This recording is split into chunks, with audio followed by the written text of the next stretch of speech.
Judeo-Christian worldview. And now, here is your host, Brannon Howse.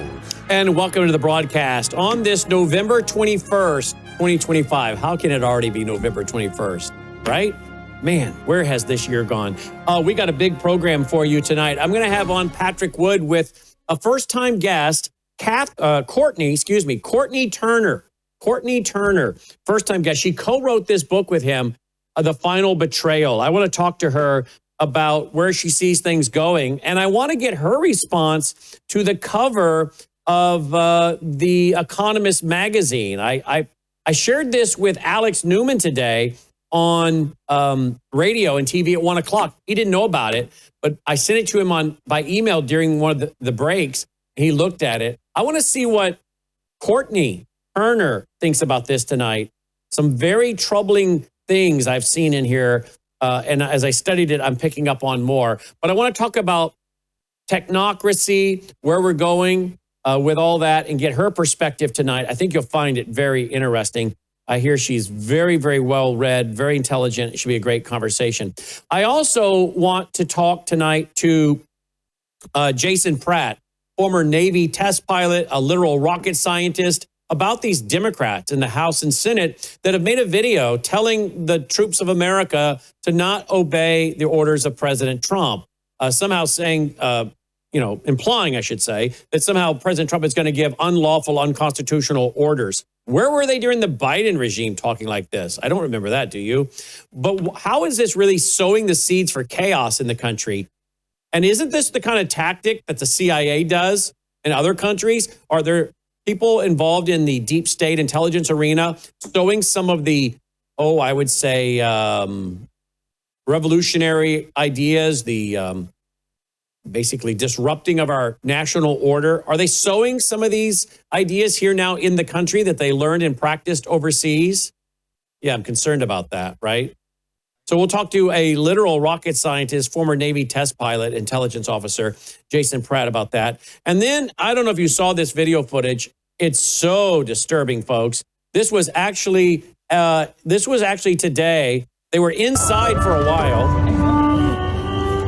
For a while, they were inside Union Station. How they were able to do that inside, I have no idea.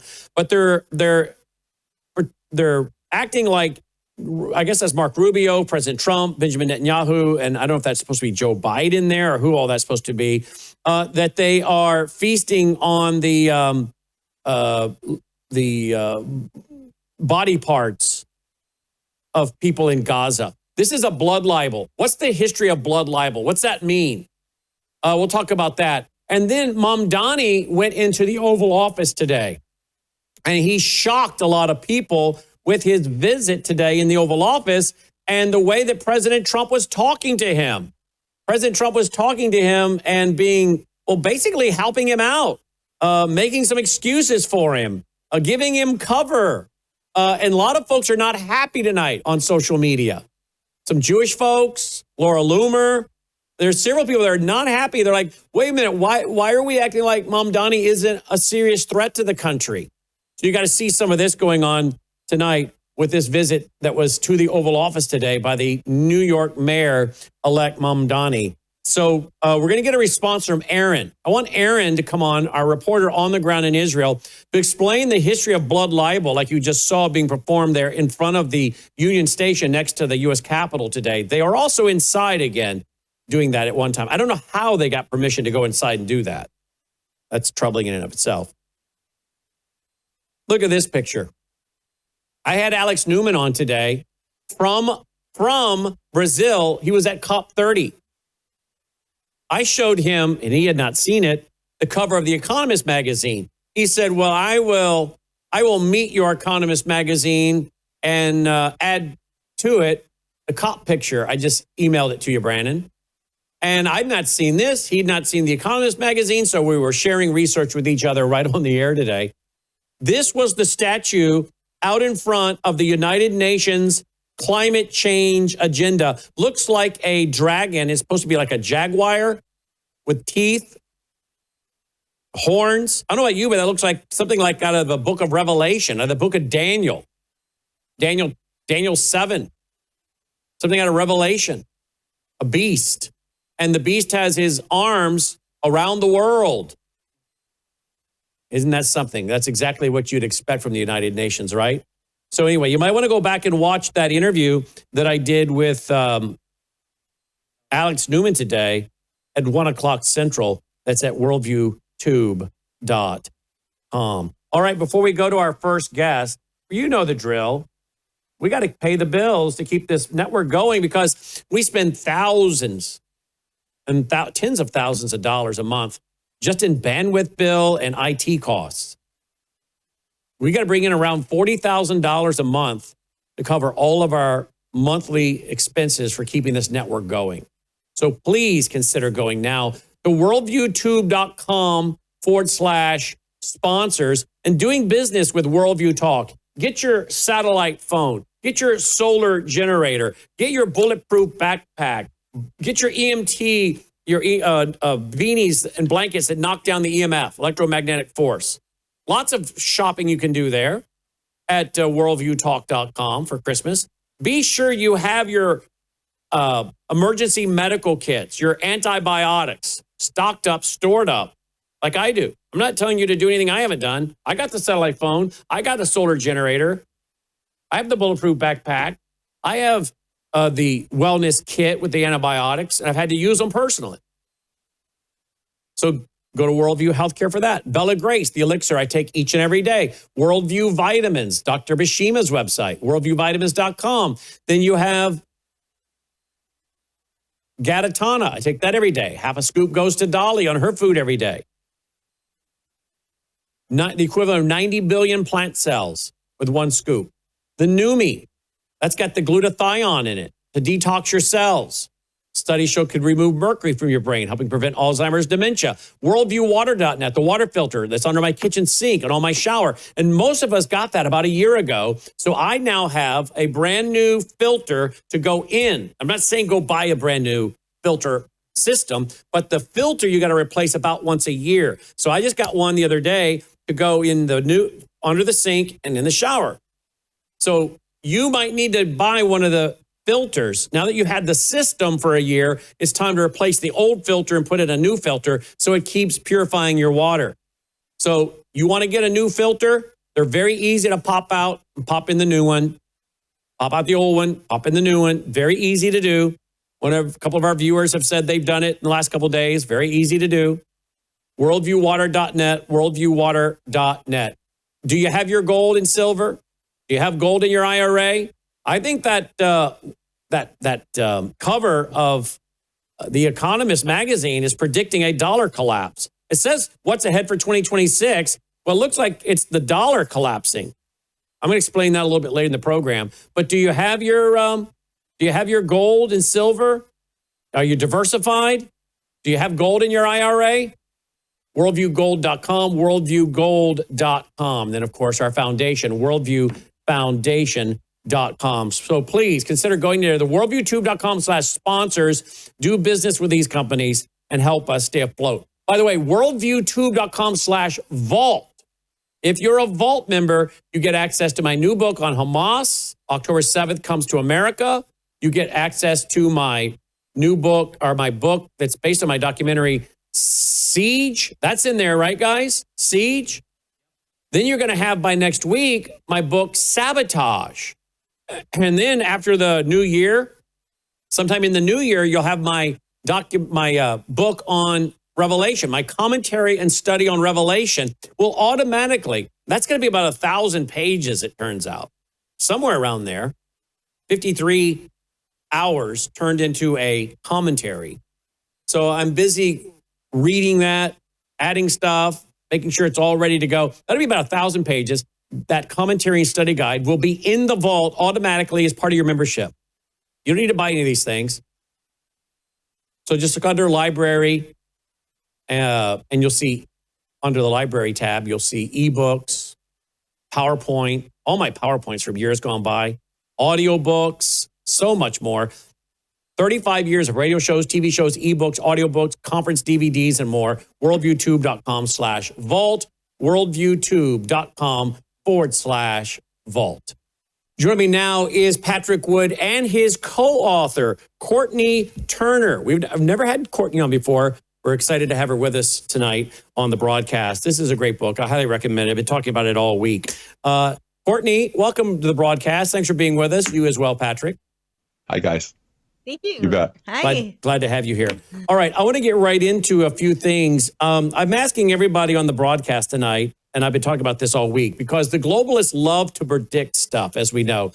I think, Patrick, you've seen the cover of The Economist magazine. This is, Oh, yes. like the globalist of globalist magazines. I think we all know that.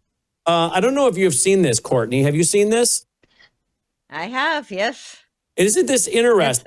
Isn't it interesting? I always love to say it's really easy to predict the future when you plan it. Well, yeah. And we were talking about the Olympics. Remember when they told us about COVID and the hospital beds and all the nurses and the children, and boom, then COVID happens, right? They love to predict this stuff. All right. So, Courtenay, if you've looked at this, what do you see in this that gives you concern?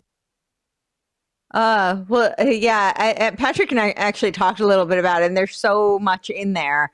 I can't see it all that well right now because it's small. Oh, yeah, we can zoom in. Great.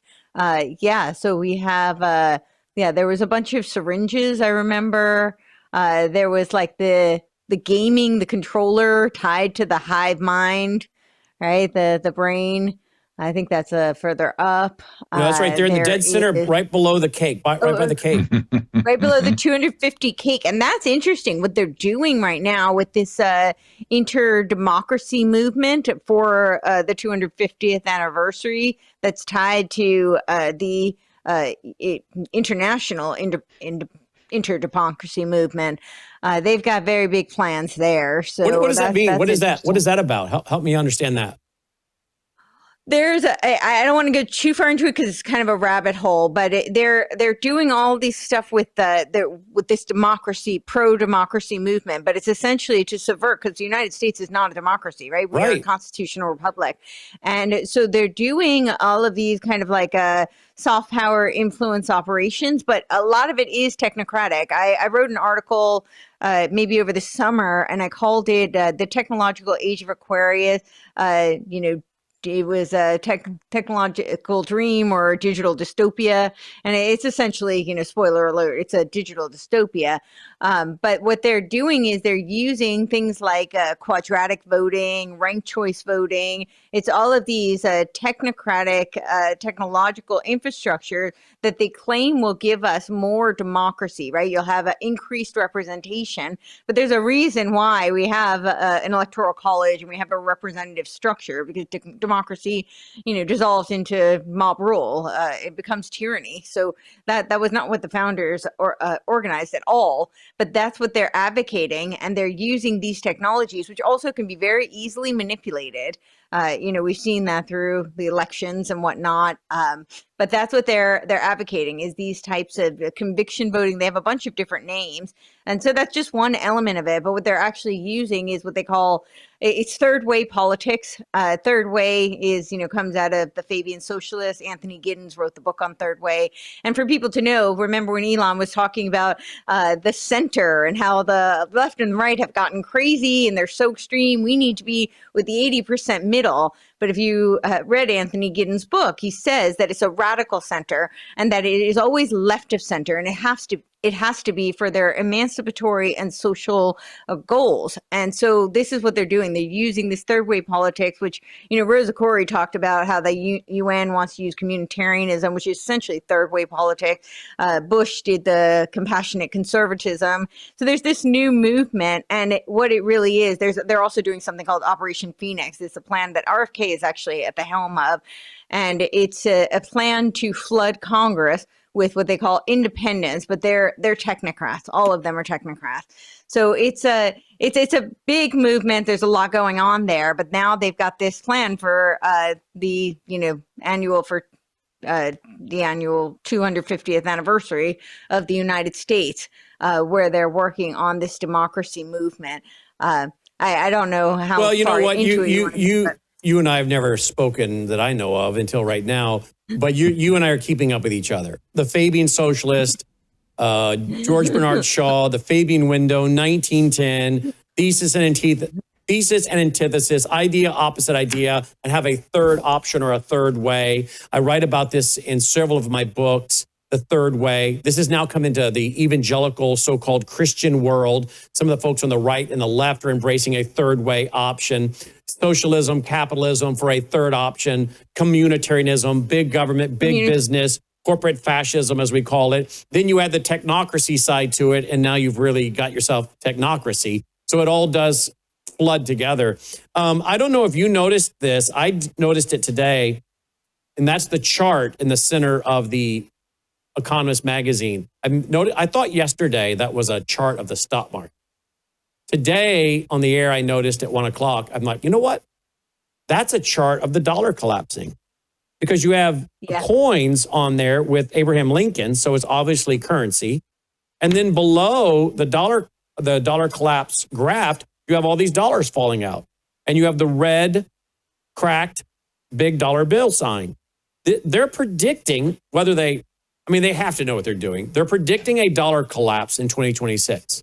That's what they're predicting, it looks like. I mean, I'm not saying that's what's going to happen, but they're the ones that say the world ahead 2026, and then you see the dollar collapsing and falling down. And I noticed on the one side is Donald Trump, on the other side is Xi Jinping. You got the swords of it, look like the sword of Islam in the middle. I don't know what's coming with the BRICS, Brazil, Russia, India, China, South Africa. You got Saudi Arabia is involved in all that now, the others. I don't know what's coming. What do you make of all this now, Patrick? Yeah, Courtney, go ahead, Courtney. Oh, sorry. I just wanted to add one thing, just in case people want to do further research on this, because this probably would be a whole show of itself. Yeah. But the Democracy Agenda for 250, they can look into the Patriotic Millionaires Agenda 250, the Democracy Works 250, the Promise of Democracy Summit, which is also for the 250th anniversary, and then the Civic Learning and Engagement projects and Lead 250 Fellowship. Okay, let me ask you this. Can you email all that to us so that I can spend the weekend reading all that? And then if you're available, it's a lot. I'd like to have you back, and if Patrick wants to join us, of course, on Monday, if you're available, to discuss all this, because I think I need to know more about this. Okay. Yeah. Indeed. I'll spend a lot of time reading this weekend. Patrick, what do you make of what looks to be a chart of the dollar collapse and then all the dollars falling off and down? I agree with you fully that this is about money, and we remember back when Pippa Malmgren appeared at the World Government Summit, and she said basically it's all about blockchain. It's all about the dissolution of all fiat currencies. I think this is a tell to me that we're going to have a switch over from a debt-based economic system into an asset-based economic system that will model more closely the Islamic model, which is an asset-based system as well. I think that's why you see the swords crossing in the middle of this whole thing. And it just seems to me that there's something going on even now, like with MBS coming to Washington, D.C., Qatar getting their own private facility and military facility in Idaho, for instance. This is crazy stuff. At this point, Trump has imported at least $2 trillion into America from the Mideast. Well, they have their own asset-based system. It's not compatible right now with our system of the creation of money and so on. So this may be a tell that this flip over is going to take place in 2026. Yeah, well, it sure seems to be. It sure seems to be. Was there anything else in there that either one of you noticed that you want to talk about? I noticed another one today.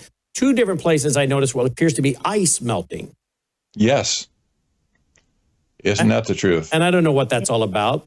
You also have Iran. They're talking about moving their capital because they don't have enough water. I don't know if you guys saw that report today. Yes. The other thing I noticed is what appears to be, I don't know if that's a glass of blood or a glass of red wine. on two different places, you see the glass of a red liquid spilling out. I don't know what that, again, is implying. Pills are all over this map.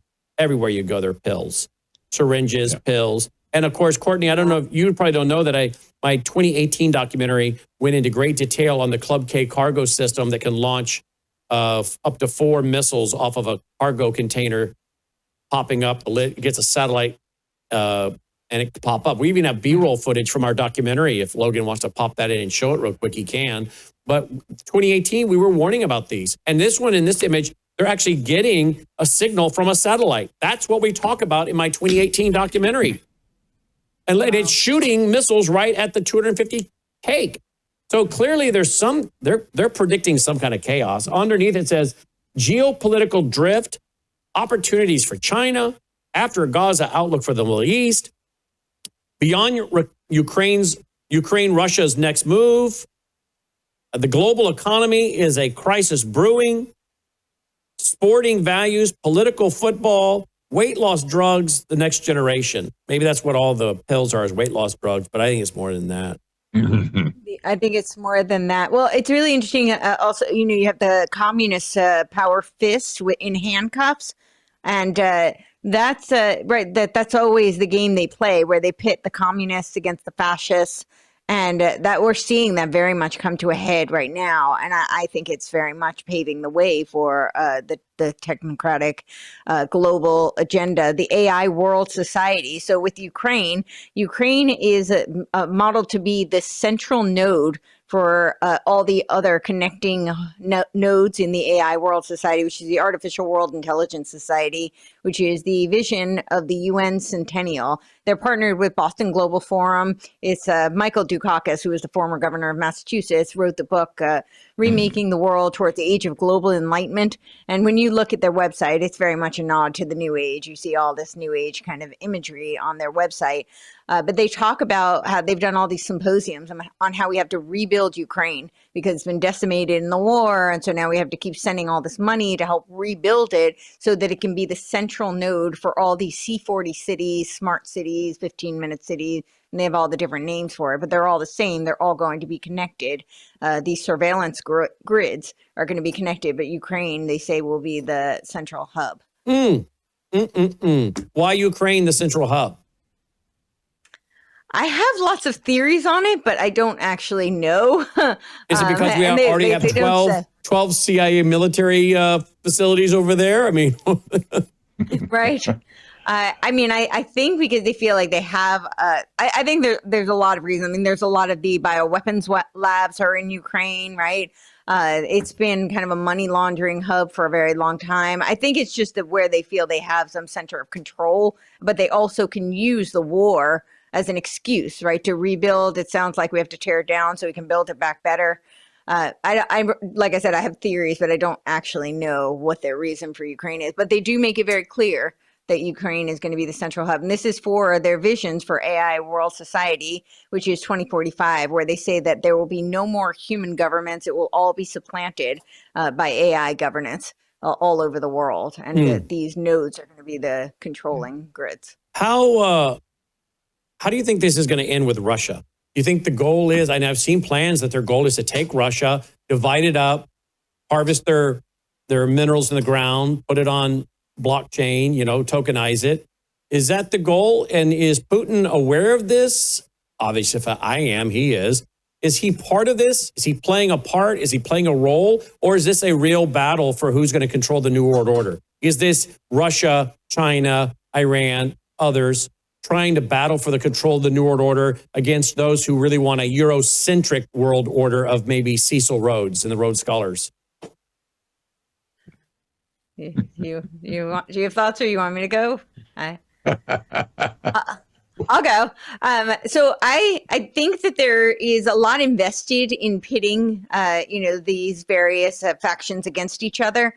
But this idea that, Russia and China and these Islamic states are not vying for power, I think is a huge, I actually think it's a psyop. I don't think it's accurate at all. But I think that we have to look at the reality is that they are playing ball with these globalists. There is a convergence occurring. So while So let me interrupt you there for a second. You think Yeah. so? You think Putin's playing a role? I do think he's playing a role. So here's this thing. Don't mistake me. I think Putin is looking out for Russia. He is absolutely looking out for Russia. I think he wants to, if he can do, if he can make Russia the ruler of the world and him at the top, I think he'll do that. I think he does genuinely want to protect Russia, which is what the leader of Russia should do. So I don't fault him for that. However, do I think that he is part of a bigger plan? Yes, but I also think he gets played. And I think the same thing with Xi. You see them doing this convergence where they're, doing all these negotiations and they're involved in all of these plans with the UN and with these other globalist organizations. However, I think that their hope is that they will be the leaders in that infrastructure. And with China and with Russia too, there is actually some that's tenable because both of them already have so much of a technocratic and surveillance state infrastructure. And China in particular, I mean, they're leading, they're definitely way ahead of us in a lot of this technology. So for them to think that they might be the leaders in this global infrastructure is not a far-fetched thought. But I think that's what they're hoping. That's why they're willing to work with the globalists and to be a part of fomenting this global infrastructure because they think that they will have a large role in it where they'll have some power. Let's go to another headline real quick. U.S. issues terrifying NOTAM airspace warning as B-52 nuclear bombers conduct attack demo. Venezuela crisis spirals. That's at the Daily Mail tonight. And it's getting out there on social media.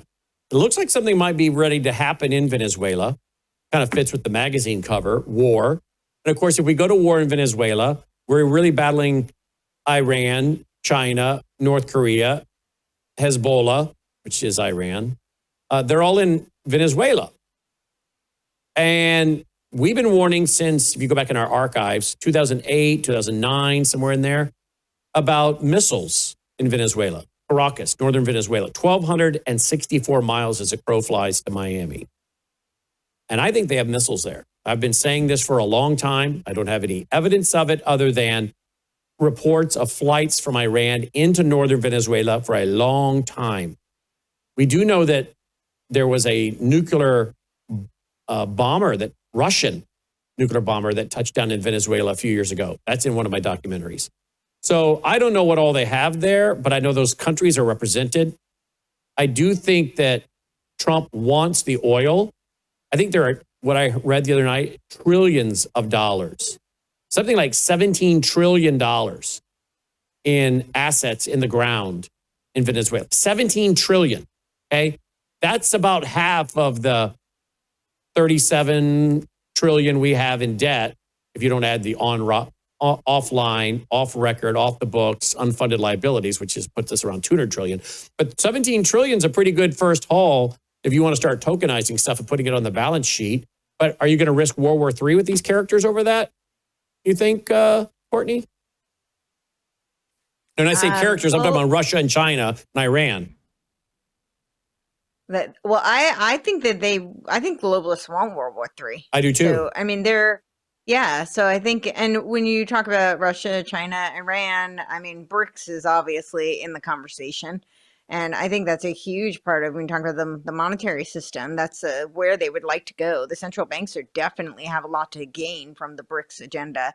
There's a narrative circulating that, BRICS is the pro-freedom and that they're, anti-oligarch. I hear these narratives all the time, and I think they couldn't be further from the truth. In fact, Lucius Trust puts out a biannual newsletter, and in their newsletter, they talked about how the BRICS economy was really the divine economy. So this indicates that, of course, Lucius Trust has consultancy status with the UN. They're part of the Economic Council of the UN, and they're now advocating openly for the BRICS agenda. So I think that is where they want to go. And all right. You and I are going to have so much fun, aren't we? Wow.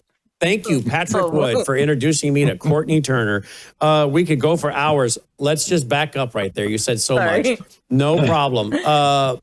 Again, our audience knows we've been covering the BRICS system for a long time. Just type in BRICS CS, Brazil, Russia, India, China, South Africa, into our vault, folks. Look how far back we've been warning about BRICS, okay?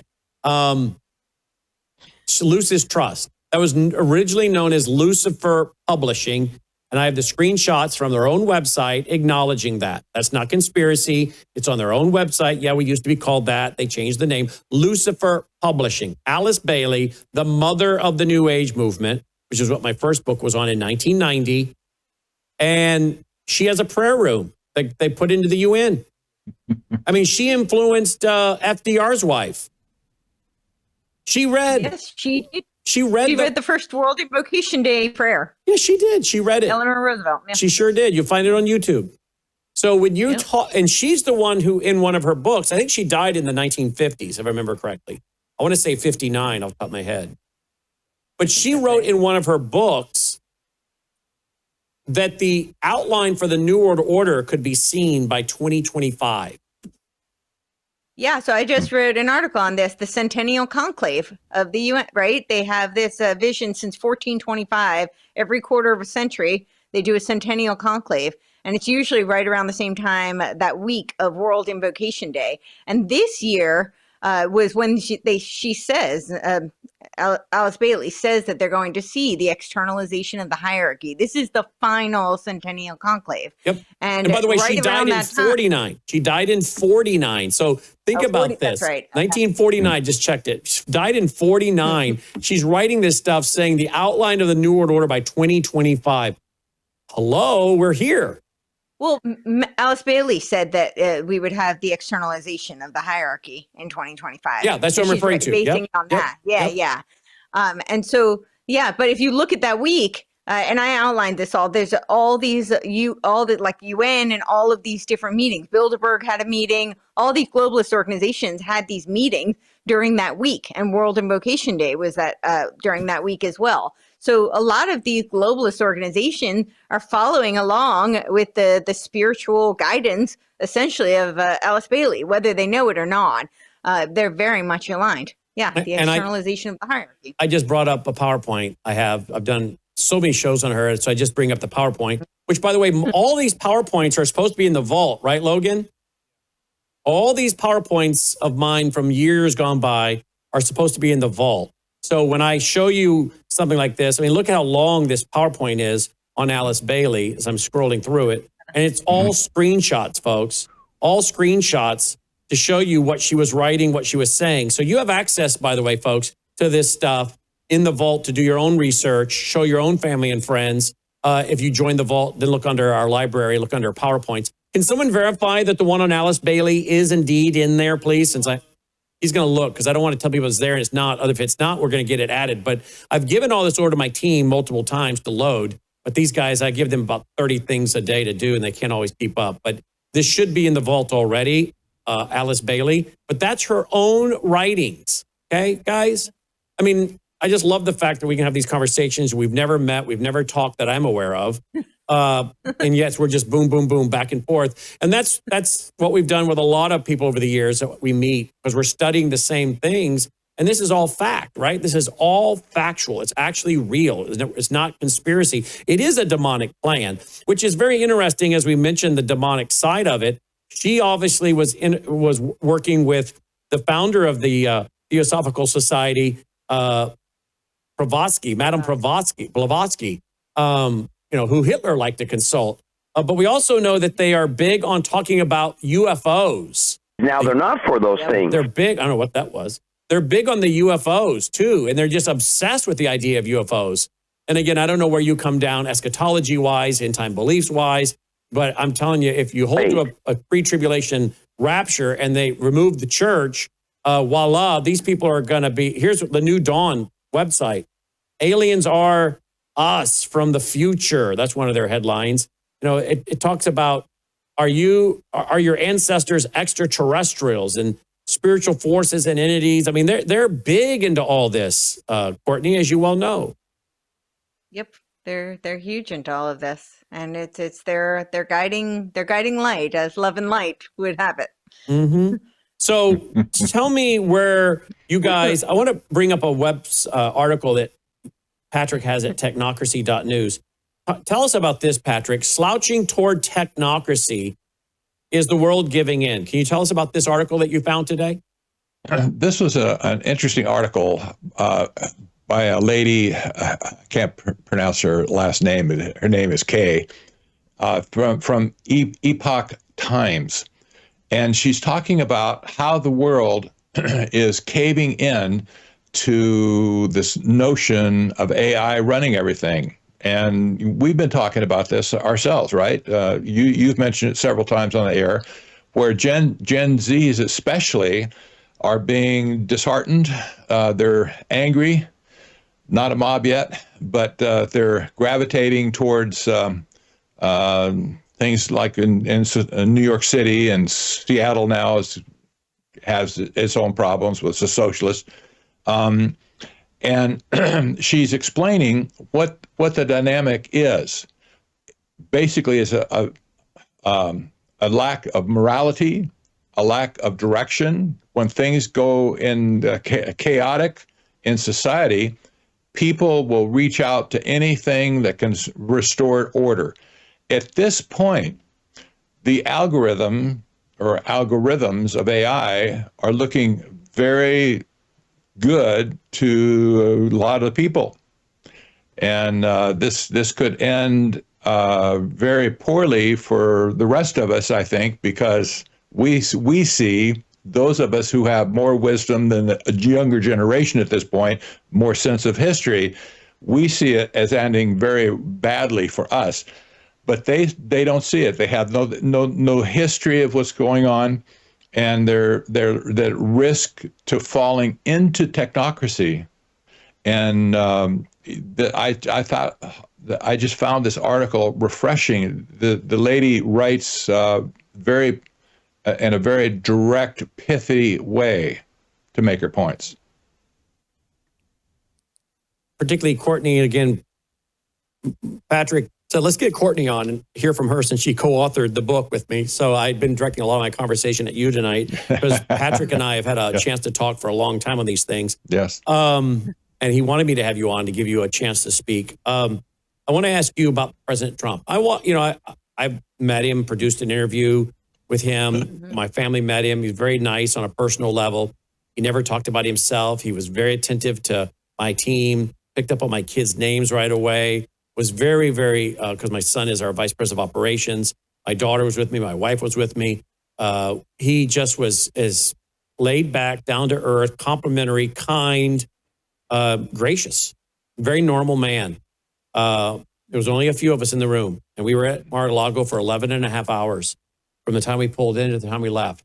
And so that was a great opportunity to see the man on a personal level. I want him to succeed. I was super excited when I saw him come down the escalator. My wife handed me coffee that morning. I sat up and propped up, and I think it was working from the bed that morning, as I used to do a lot, but I don't do as much anymore because I bought a puppy, and she demands I get up and get out and get her going. But for years, I had the habit of starting out the first several hours of the day studying and working from bed. So I propped up to watch this happen as I'm studying, and she hands me a cup of coffee, and she said, "What do you think of this?" I said, "I'm all for it. If this guy just comes in, and if all he does is destroy the Republican Party as we know it, that'll be great. And we can rebuild it with a real grassroots movement." So I wanted Trump to succeed. I was pretty happy with his first term. But this second term, man, I'm just very confused, very troubled. But on a personal level, I like the guy, and I appreciate his scrappiness and his love of his family, and, telling his kids stay off cigarettes and drugs and alcohol and work hard. And so there's a lot of things I can say complimentary about President Trump without endorsing everything he's ever said or done. He wouldn't endorse everything I've ever said or done either. So that's fair enough, right? Public figures can appreciate things about each other, whatnot.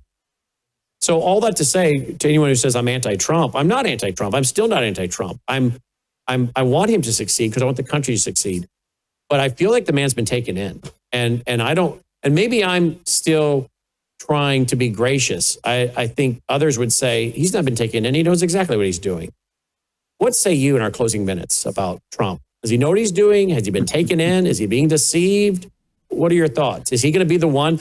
Leo Holman and I said our concerns are, I think Patrick did too, before he came in the second time, is are the globalists going to let him in to be the man that sells us the new central bank currency? Are they going to let it all collapse on him and shift us to the new system on his watch? I mean, that's what we were saying before he was elected. What are your thoughts on all that? Well, there's a lot to unpack there. So I will just start by saying, I'm rooting for him to succeed. I want the country to succeed. Yes. But regardless, I think it's actually not that relevant, because I think we've come to this kind of notion that the president is supposed to have so much power. And this is actually what the Dark Enlightenment is advocating. They want a CEO-style monarch dictatorship.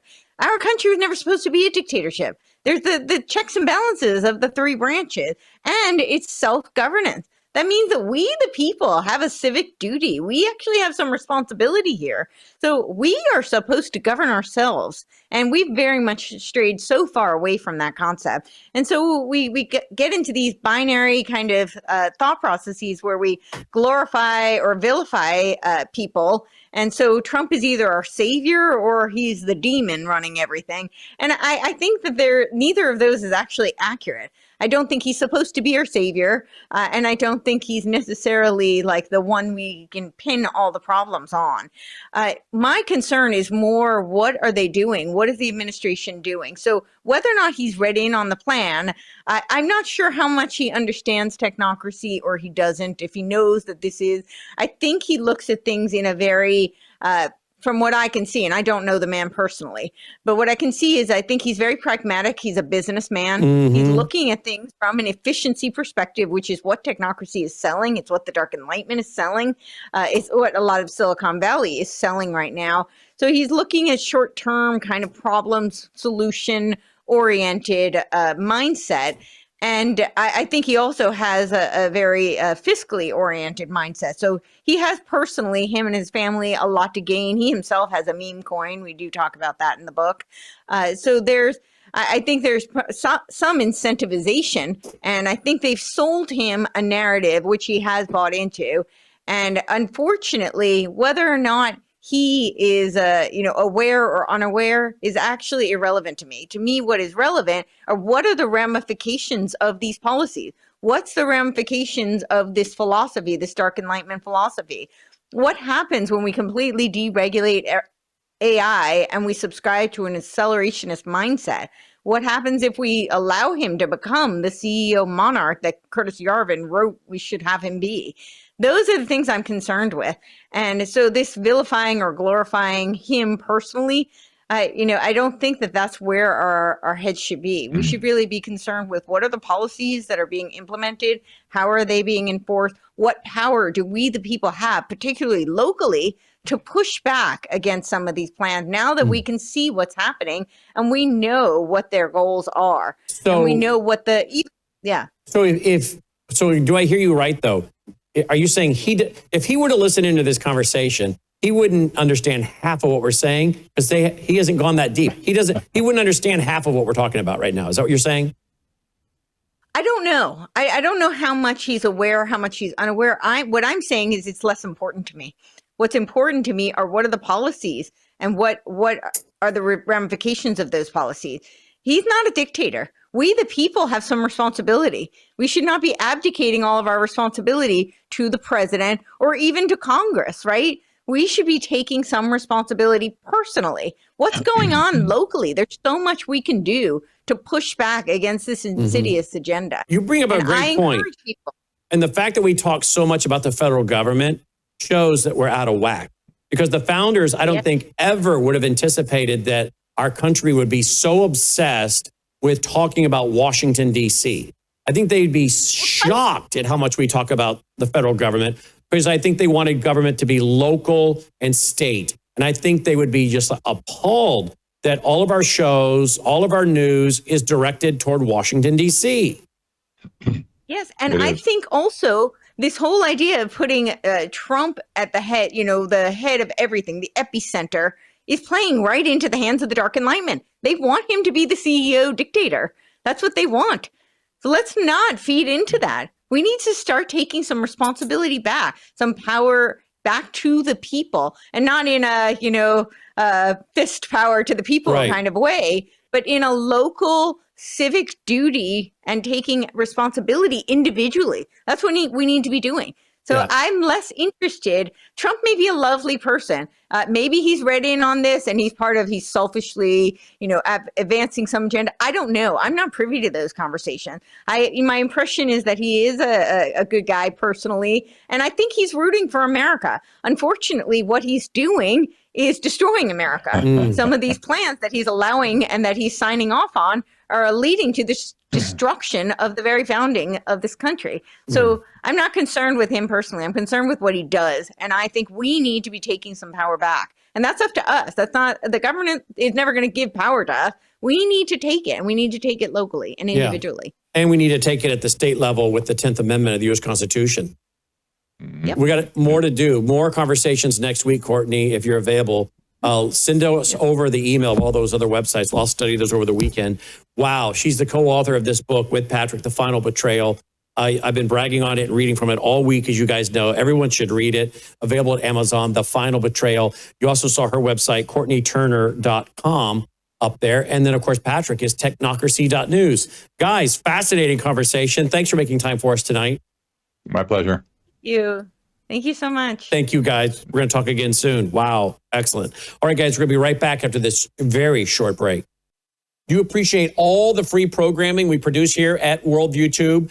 Well, if you do, we need your partnership now. If you're already supporting us, thank you. If you're not, would you please consider doing so? We have to have a big November and December end of the year giving. Please go here right now to this website, worldviewfoundation.com, worldviewfoundation.com. You can give through credit card. You can give through PayPal. You'll find our mailing address there if you prefer to support us through the mail. You'll also find our phone number. Simply use that phone number by leaving a voicemail for Melissa or texting her, and my wife will get back with you and help you make your contribution over the phone. We send out tax receipts with our EIN number, well, the first week of February of each year. We, again, have to have a very big November and December as we get ready for pushing out more Christian worldview programming for 2026. So thank you for going now to worldviewfoundation.com. That's worldviewfoundation.com.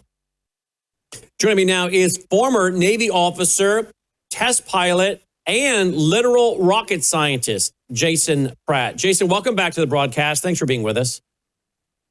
Brandon, my pleasure. Thanks for having me on. I want you to respond to these Democrats that are telling the troops don't follow any unconstitutional orders. I think they already know that in their training, don't they? So number one, isn't that kind of repetitive? Haven't they already been told that in their training? But number two, who defines unconstitutional orders?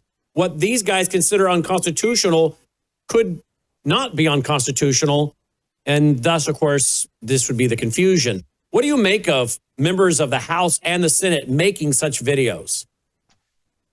Yeah, so I mean, the video in question here, I saw it. I'm sure a lot of other folks saw it. Well, we're going to play it here in a minute. By, we're going to actually play it for you in a minute. Oh, okay, great. Yeah, so this is something that Senator Alyssa Slotkin from Michigan released, a former employee of the CIA. And in that video, you'll also see Senator Mark Kelly.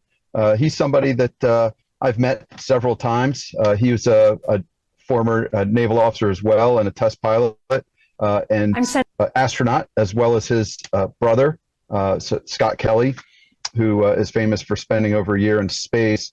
And so, these are individuals that in my past career I looked up to. They helped me apply to astronaut training myself, to the astronaut program. And I was a Navy select. I was not a selectee by NASA, but I was selected by the Navy and forwarded on to NASA for that. So appreciated them for that. But unfortunately, Mark Kelly's politics have gone very far astray, in my opinion, from his service in the military.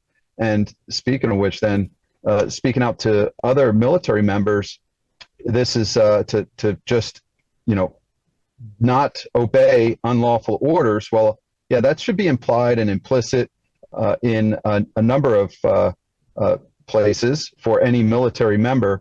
But that being said as well, I think it's important. A lot of people don't understand the oaths of office and the oath of enlistment that military members take And so I just want to read them. We have them typically memorized as I've sworn in a number of officers and enlisted. We do this every time that we're promoted. They repeat the oath of enlistment or the oath of office. But it's important to understand that there is a distinction between these, and they're found in 10 United States Code, subsection 502, and it dictates what the oaths are supposed to contain. And for an enlisted man or woman, the oath is I, and you tell them to state their name, do solemnly swear or affirm that I will support and defend the Constitution of the United States against all enemies, foreign and domestic, that I will bear true faith and allegiance to the same, and that I will obey the orders of the President of the United States and the orders of the officers appointed over me, according to regulations and the Uniform Code of Military Justice, so help me God. So if you notice in there, there's a couple things in there. One, that they are supporting and defending the Constitution, and two, they are going to obey the law, the orders, right? And again, it's implied that these are lawful orders of the President of the United States and the officers appointed over them. That would include me when I was appointed over sailors and was responsible for giving orders. And then, so I want to turn your attention then to the oath of office for officers, right? So there's a difference. Enlisted men take the oath of enlistment, officers take the oath of office.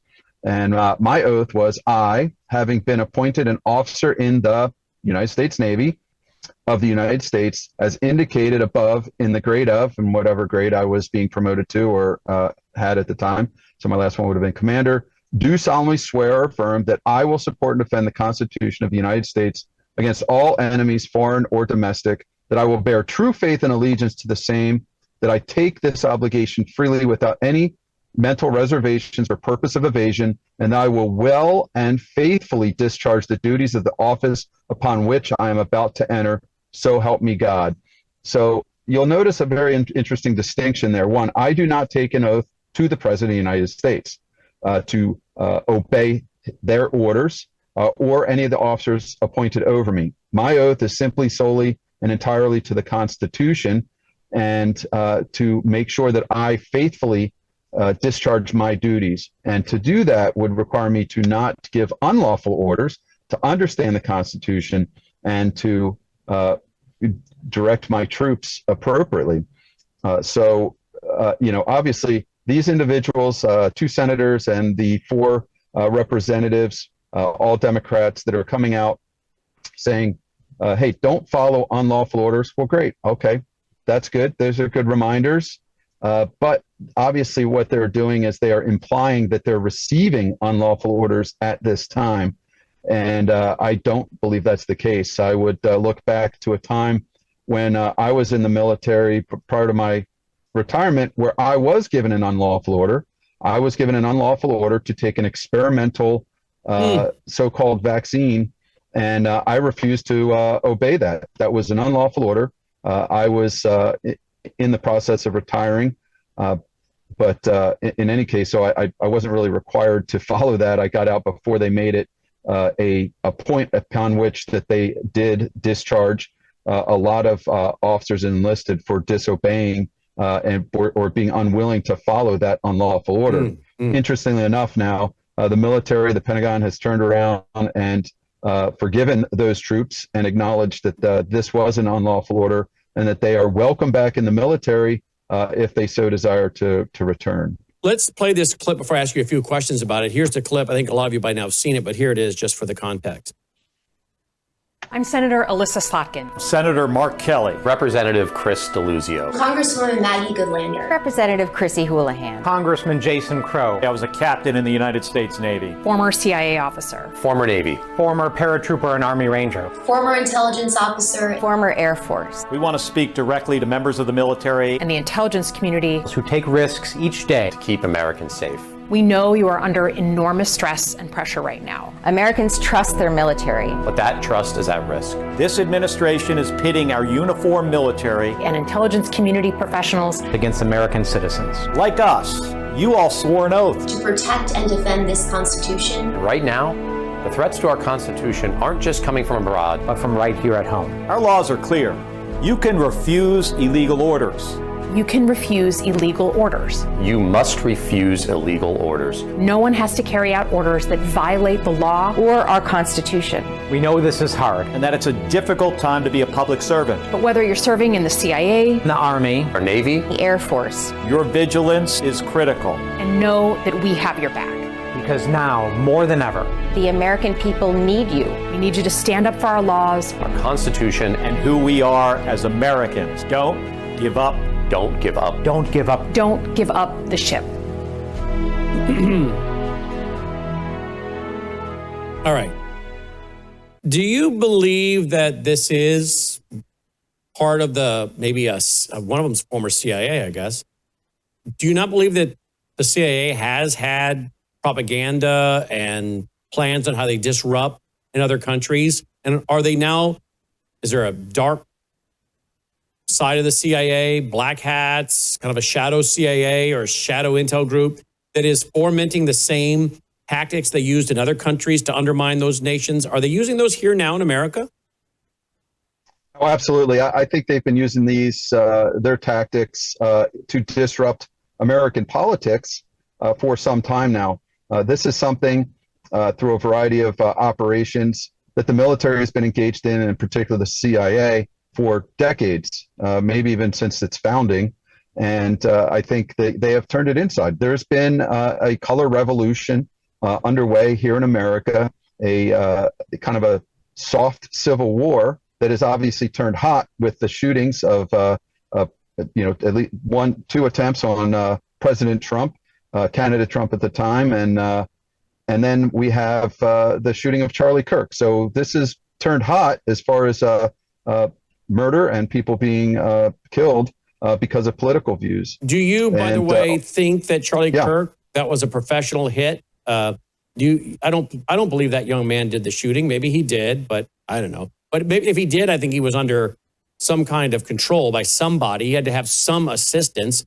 I don't know where are the videos of him, casing or, looking at the venue in advance. But I don't think he acted alone, whether it's the ability, it's communications, intelligence, all that needs to go there.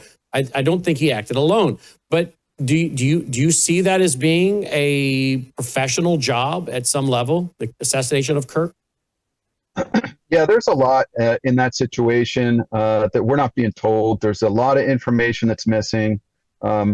It's the shot that was taken there against Kirk. I've been looking at analyzing as a firearms instructor, a firearms enthusiast, firearms licensee for a dealer, and I do not believe that a 30-06 took out Charlie Kirk. Do you believe the shot came from that direction? You think there was a different shooter in a different direction? I think there was a different weapon, and there's a lot of things again, just like in Pennsylvania. In Butler with the attempted assassination of Trump, look how quickly the crime scene was cleaned up. Incredibly fast cleanup. No time to do really any forensics of the actual crime scene. Things were washed away very quickly. Destruction of evidence.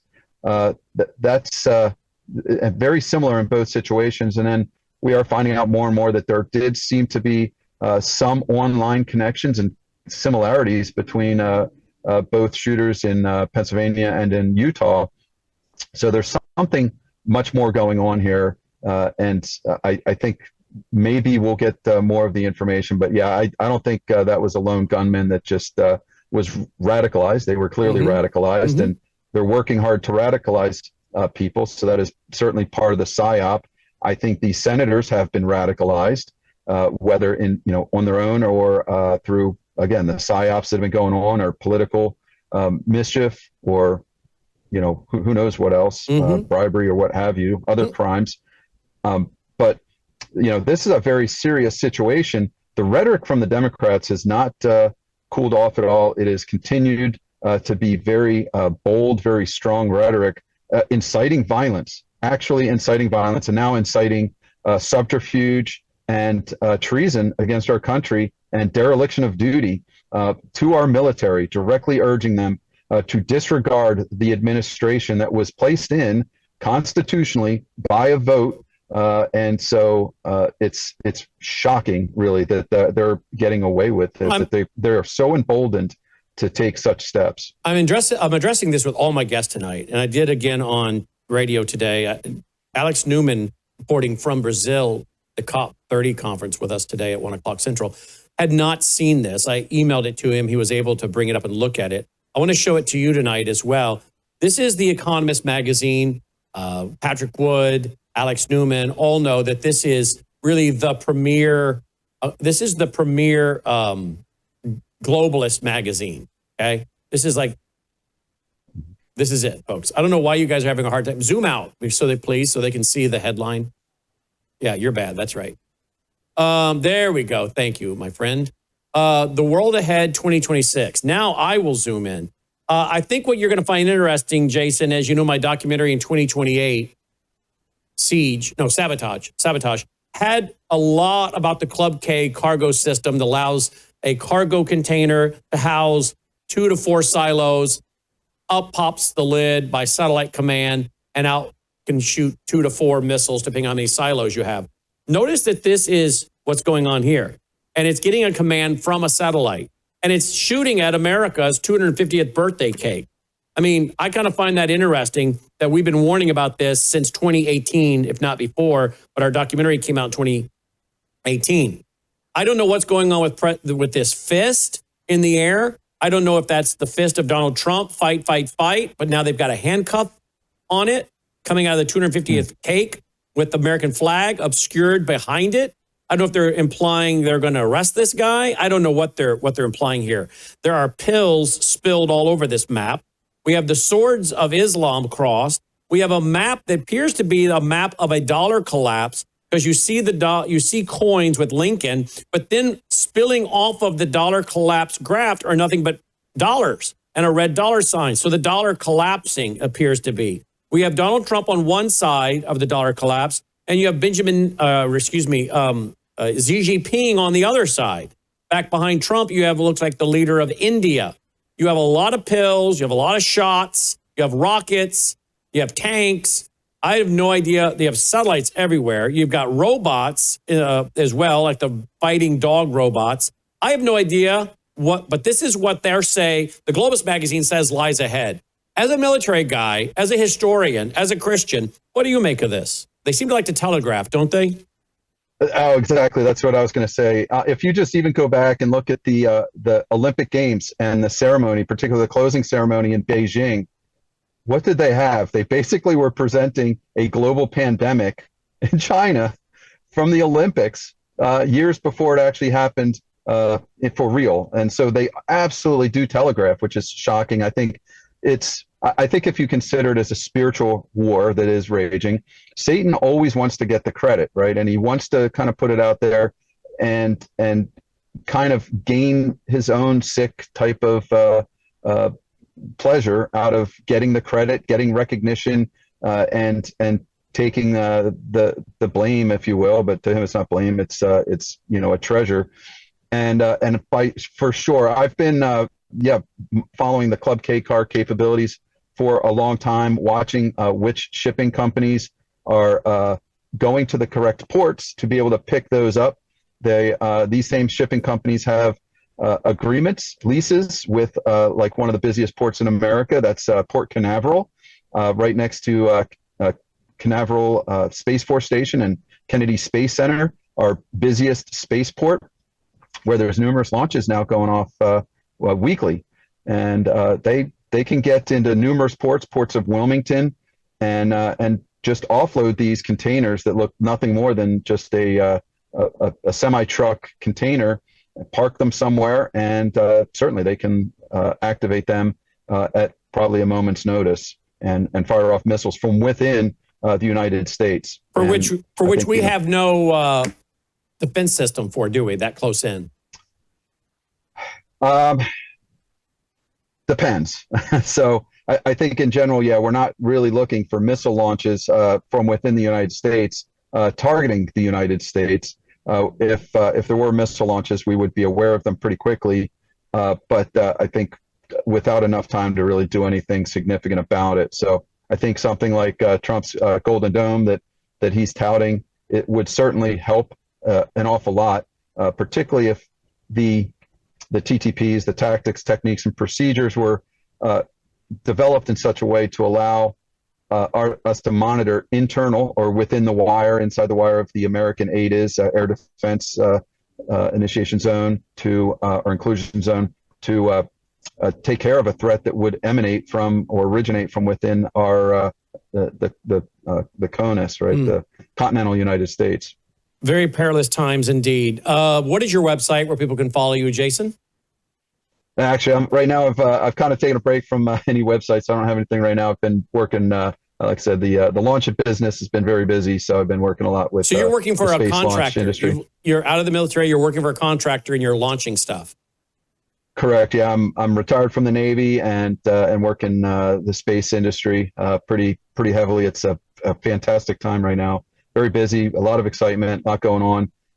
So I've been pretty neck deep in that for right now. And it's kind of interesting because that map, that graphic of The Economist has satellites all over it. So I find that very interesting that they're making a big deal out of the satellites, and the satellites. I don't know if those satellites are giving commands to these robots down on the ground or what's going on, but I find it interesting that they're making a big deal out of the satellites. Definitely. Yeah, they're telegraphing a lot. The satellites are doing a lot. They're doing Earth observation. They're certainly sending commands, communications as well, globally. So, and then obviously with the development of the Space Force, there's a lot going on in space that's more than what had been in the past, I guess you'd say, between competing nations. As a guy who's been in the national intelligence arena pretty deep, I'm guessing you, like my family, have stocked up 2-3 years worth of freeze-dried food and all kinds of other preparations because you realize how fragile the whole system is. Yeah, I think that's an excellent point. Even with a friendly president, a president actually does truly care for this nation, and it's astonishing to me to see again the politics and the rhetoric that's out there, as if Trump is the one destroying the country when they have been doing it vigorously for at least 16 years or more. And we're starting to see things improve. Our military is improving. The retention rates are improving. Volunteering and people coming in to the recruitment is through the roof. Our economy is improving. Everything's improving, and somehow they want to lie to us and tell us that Trump's destroying the country. Well, even though we have a friendly president and administration that is doing his best to make America great again, as he clearly declares, we cannot sit back and take things for granted. Dangerous times are still here, and they are just going to increase. The next Democrat that gets into office is going to, I think, push this country beyond the brink. The Biden regime came very, very close to it, and Harris, had she gone in, would have finished the job for sure. So there's no time to relax. Yes, maintain a security posture plan for your family within your neighborhood. Have rations, have food for at least 6 months to a year. Ways to obtain water, to purify water, to boil water without electricity or even gas. So you need your own capability to warm and cook that way, as well as, I would say, more kinetic defense capabilities within yourself, and maybe even some intelligence capabilities, understanding how shortwave, long-wave radios work, how maybe the ham novice radio, but you don't need a ham license, understanding various communications capabilities outside of your cell phones, and having capabilities with your whole family, and get to know your neighbors and set up what we would call defense in depth. You need a layered system that starts at your front door and moves outward. Wow. Excellent. Well, there you go. Jason Pratt, as always, Jason, thanks for being with us. Certainly. Thank you for having me. Good seeing you again. Jason Pratt checking in tonight. I plug his socials and everything, but he doesn't have them right now. He's involved in other work and not out on the radar as much. By the way, you can get a lot of the gear, freeze-dried food, heaters, generators, all kinds of stuff. 2 places, worldviewstore.com, worldviewstore.com to get the freeze-dried food, medical gear, heaters, all kinds of stuff, worldviewstore.com. If you want to get a solar generator like I have as a backup, then you can do that at worldviewtalk.com, worldviewtalk.com. Probably better if you use that 866 number. Tell them what it is you're looking to accomplish, how much you're looking to run, and they will tell you the size of the solar generator you need. That number is 1-866-738-3224, 1-866-738-3224. All right? We'll be right back after this break.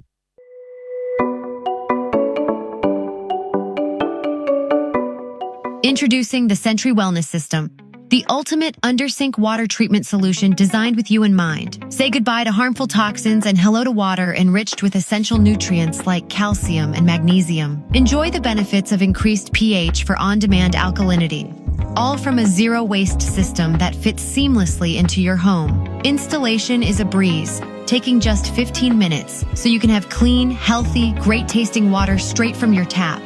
Perfect for apartments, homes, rentals, and even RVs.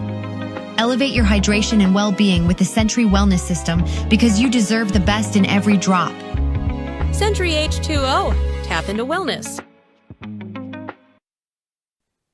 Joining me now is our reporter on the ground in Israel, Aharon Levarko. I wanted to go to Aharon because I saw something today that really disturbed me. And Aharon, I know it's awfully late over there, but I wanted to get you on to talk about this. This was in Union Station. If you guys want to zoom out a little bit on this, Union Station. Now, I've been in Union Station many, many times. It's right next to the U.S. Capitol. We were just there. This spring. And I don't know how they were able to do this inside Union Station, to set that up. They put down plastic on the floor, put a table up. I mean, that was a lot of work. So I don't think they just came in there and did that. I mean, but then they went outside. I want to play this. This is horrific, what's being displayed here. But watch and listen, and then want to talk about it.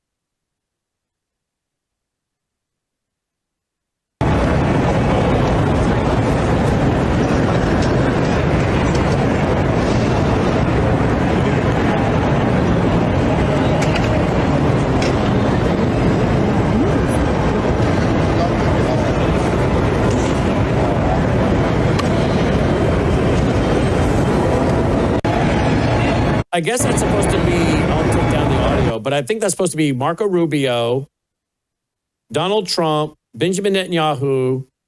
I don't know who the other people are.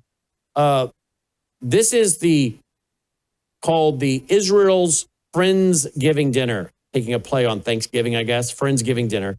Starter is Gaza children's limbs.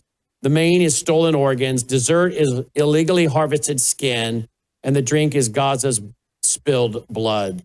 There is a history of this kind of blood libel. Will you explain what this blood libel, what does that mean? Because wasn't there something going on? Was it in, I don't know what book it was in, but claiming that the Jews would murder children and drink their blood, correct?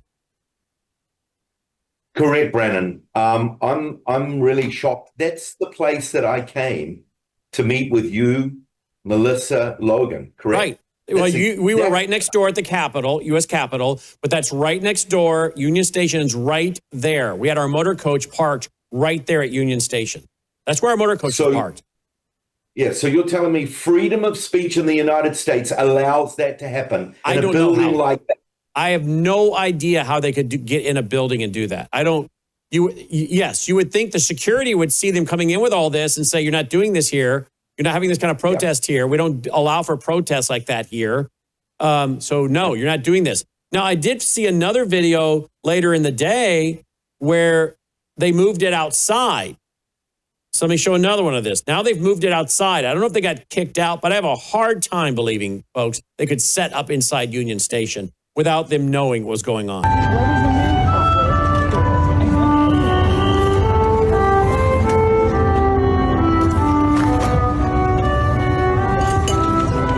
So now that's outside Union Station.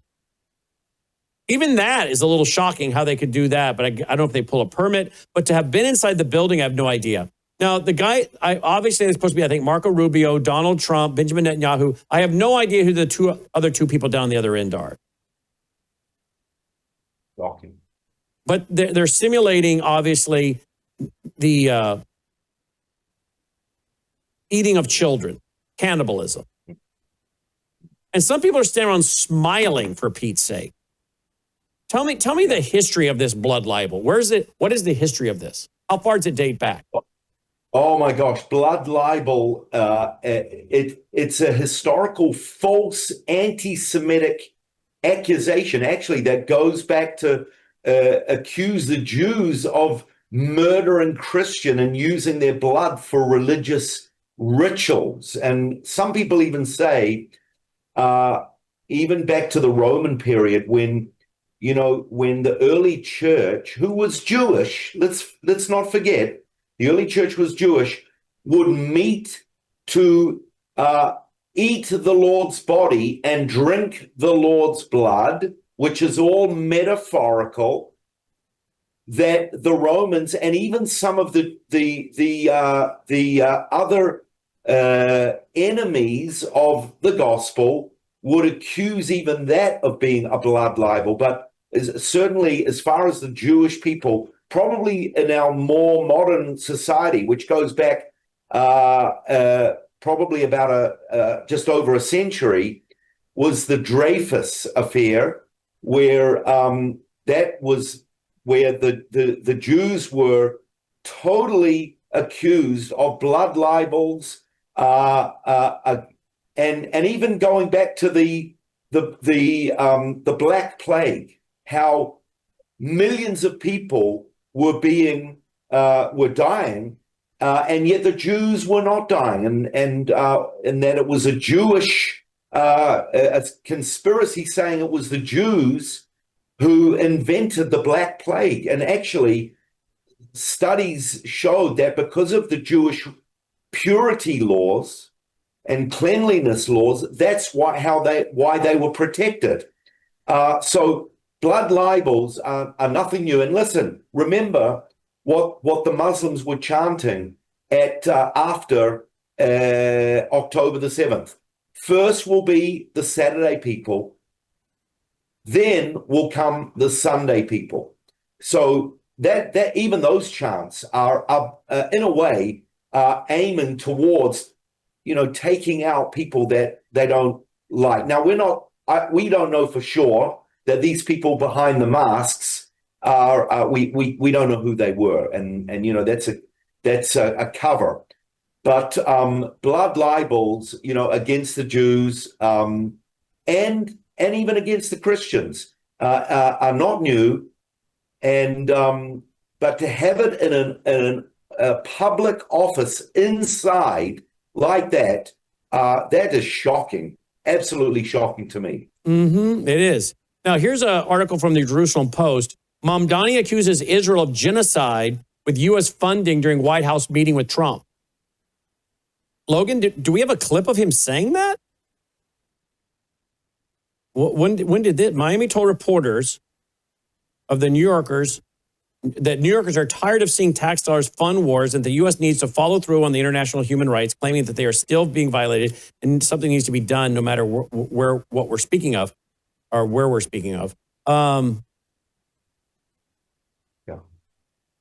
So he actually accused Israel of genocide.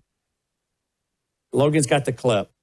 Look, I've been pretty clear. I think we have to be careful as a country to be spending our money all over the world fighting wars. I want to help Israel, defend Israel, sell you guys weapons, share technology. But of course, we have to be very careful about how much we're funding everything around the world while our own national security is collapsing over here.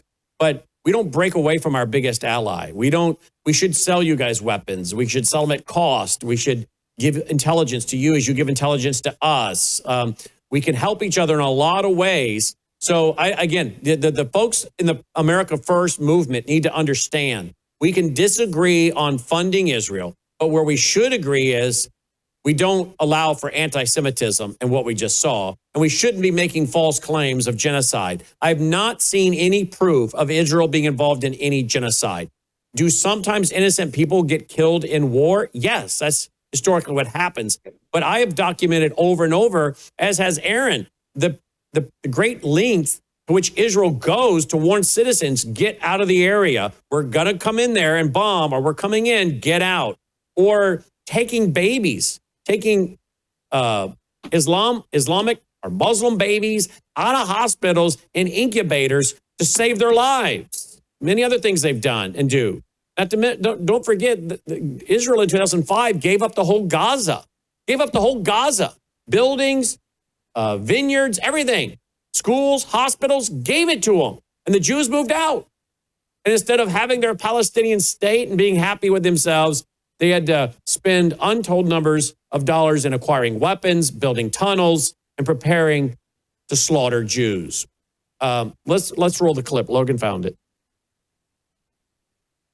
And you did a piece in all the 9 months around the world. I would like to ask Mr. Mamdani, you've accused the U.S. government of committing genocide in Gaza while President Trump was working on peace. Why that? I've spoken about the Israeli government committing genocide, and I've spoken about our government funding it. And I shared with the president in our meeting about the concern that many New Yorkers have of wanting their tax dollars to go towards the benefit of New Yorkers and their ability to afford basic dignity. And what we see right now is we're in the 9th consecutive year of more than 100,000 school children being homeless in our city. And there's a desperate need not only for the following of human rights, but also the following through on the promises we've made New Yorkers. And I appreciated the meeting we had and the work that we can do. Do you agree that President Trump did do a peace and work hard to make the peace? Because he worked hard to do the peace in the Middle East and everywhere. Do you agree with that? I appreciate all efforts towards peace, and I shared with President Trump that when I spoke to Trump voters on Hillside Avenue, including one of whom was a pharmacist that spoke about how President Trump's father actually went to that pharmacy not too far from Jamaica Estates, that people were tired of seeing our tax dollars fund endless wars. And I also believe that we have to follow through on the international human rights, and I know that still today those are being violated, and that continues to be work that has to be done no matter where we're speaking of. Mr. President. So did President Trump respond to that at all? Well, Aaron, you respond to that, please. Oh, brother, I'm telling you, talking about blood, my blood is boiling right now. I hope that President Trump responded to that because, by accusing us of a genocide, that's part of a blood libel, Brannon. In the scriptures, in Leviticus 17, it says it's forbidden to drink blood. And in the same context, it says the blood is to be used to make an atonement for your souls. Now, by using blood libels in a metaphorical way, that's what people are doing. They are drinking our Jewish blood. They are accusing us of murdering people. So what are they doing? They're drinking our blood. They're trying to drain our blood. They're trying to get the world to turn against us. And I'm telling you, statements like that are going to cause massive problem. I was at a prayer meeting tonight, just a couple of hours ago, and we were praying for President Trump, who wants to make America great again. No question in my mind, he loves America and he wants to make America great again. But God forbid that he should do it by sacrificing anyone, including Israel. And things like this, he can't let go. He cannot let statements like this just go by the wayside. We were praying that he would wake up, and that the answer is not making America great by putting more money in people's pockets. That the answer is a turning back to God, a repenting, because like I quoted before, first will be the Saturday people, next will be the Sunday people. They're coming after us. They're coming after the Christians. They're coming after the infidels. And again, I'm assuming that people who made this blood libel were radical Muslims, but we know that this new mayor of New York, I'm infuriated by him saying that. And Donald Trump should have, he should have publicly corrected him for that. Logan, do we see anything where President Trump pushed back? He's looking for more clips to see if he pushed back. He even went out of his way to help Mamdani out when the media kept trying to put pressure between the two. The media was trying to get them to go at each other. Right. They wanted to get that on film. And Trump even defended him a couple times. Here's one of them. Watch. It sounds like you had a productive discussion, but just days ago, you referred to President Trump as a despot who betrayed the country. You said you would be his worst nightmare and accused him of having a fascist agenda. Are you planning to retract any of these remarks in order to improve your relationship? I think both President Trump and I, we are very clear about our positions and our views, and what I really appreciate about the president is that the meeting that we had focused not on places of disagreement, which there are many, and also focused on the shared purpose that we have in serving New Yorkers. And frankly, that is something that could transform the lives of the 8.5 million people who are currently struggling under a cost of living crisis, with 1 in 4 living in poverty. And the meeting came back again and again to what it could look like to lift those New Yorkers out of struggle and start to deliver them a city that they could do more than just struggle to afford it, but actually start to live in it. And I've been called much worse than a despot, so it's not that insulting. Maybe I think he'll change his mind after we get to working together. Yes, please. Wow. You know, President Trump went from saying, I don't know, maybe we can do something to stop this guy from even being installed, and to we're going to work together. I don't know. So Brennan, one thing we were saying at the prayer meeting is how, you know, the quote, keep your friends close to you, keep your enemies even closer. And it seems that Donald Trump, with the president of Syria, with the president, the crown prince of Saudi Arabia, now the mayor of New York, he's keeping his enemies very, very close. Donald Trump is not stupid. He knows about the president of Syria. He knows about Qatar. He knows the evil. One minute he'll speak out against the evil, but then the next minute he's very close to these people. And there's a compromise going on there. And I'm convinced that the compromise is he wants somehow to do deals. He wants, you know, and there's a time to be close to your friends. The question is how much are things and people and values going to be compromised? Who's going to be thrown under the bus by keeping your really close friends by keeping your enemies really, really close to you? Somehow there's going to be a compromise. And I wonder why Donald Trump is trying to be so friendly. Maybe his image, maybe Donald Trump is changing from how he was before. Maybe he's calming down more. Maybe he's becoming more of a man pleaser. I don't know, but we're certainly praying. He stepped in again to defend him when the media is trying to play got ya. Here we go. Here, our train screener.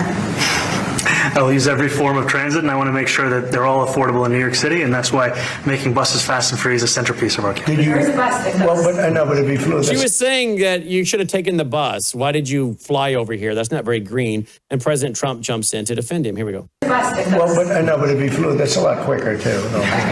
No, I mean he's working very hard for him to be. That's a very long drive. I'll stick up for you. You know, the plane takes you 30 minutes and driving takes you a long time. I'll stick up here for you. I didn't expect to see this. Did you, Logan? The way he was talking about, okay, I'll go to it. Logan's found another video. The way that Trump was talking about Mamdani, I was really happy with Trump before and after the election calling him out. All right, we've had Sal Greco on. Oh, that's a video I played. Well, let's hear what he says. Sal Greco has said, I lost my job in the NYPD because I supported Trump, who then supported the guy who terminated me for that, Eric Adams. You don't care. You didn't care. Laughed at my expense.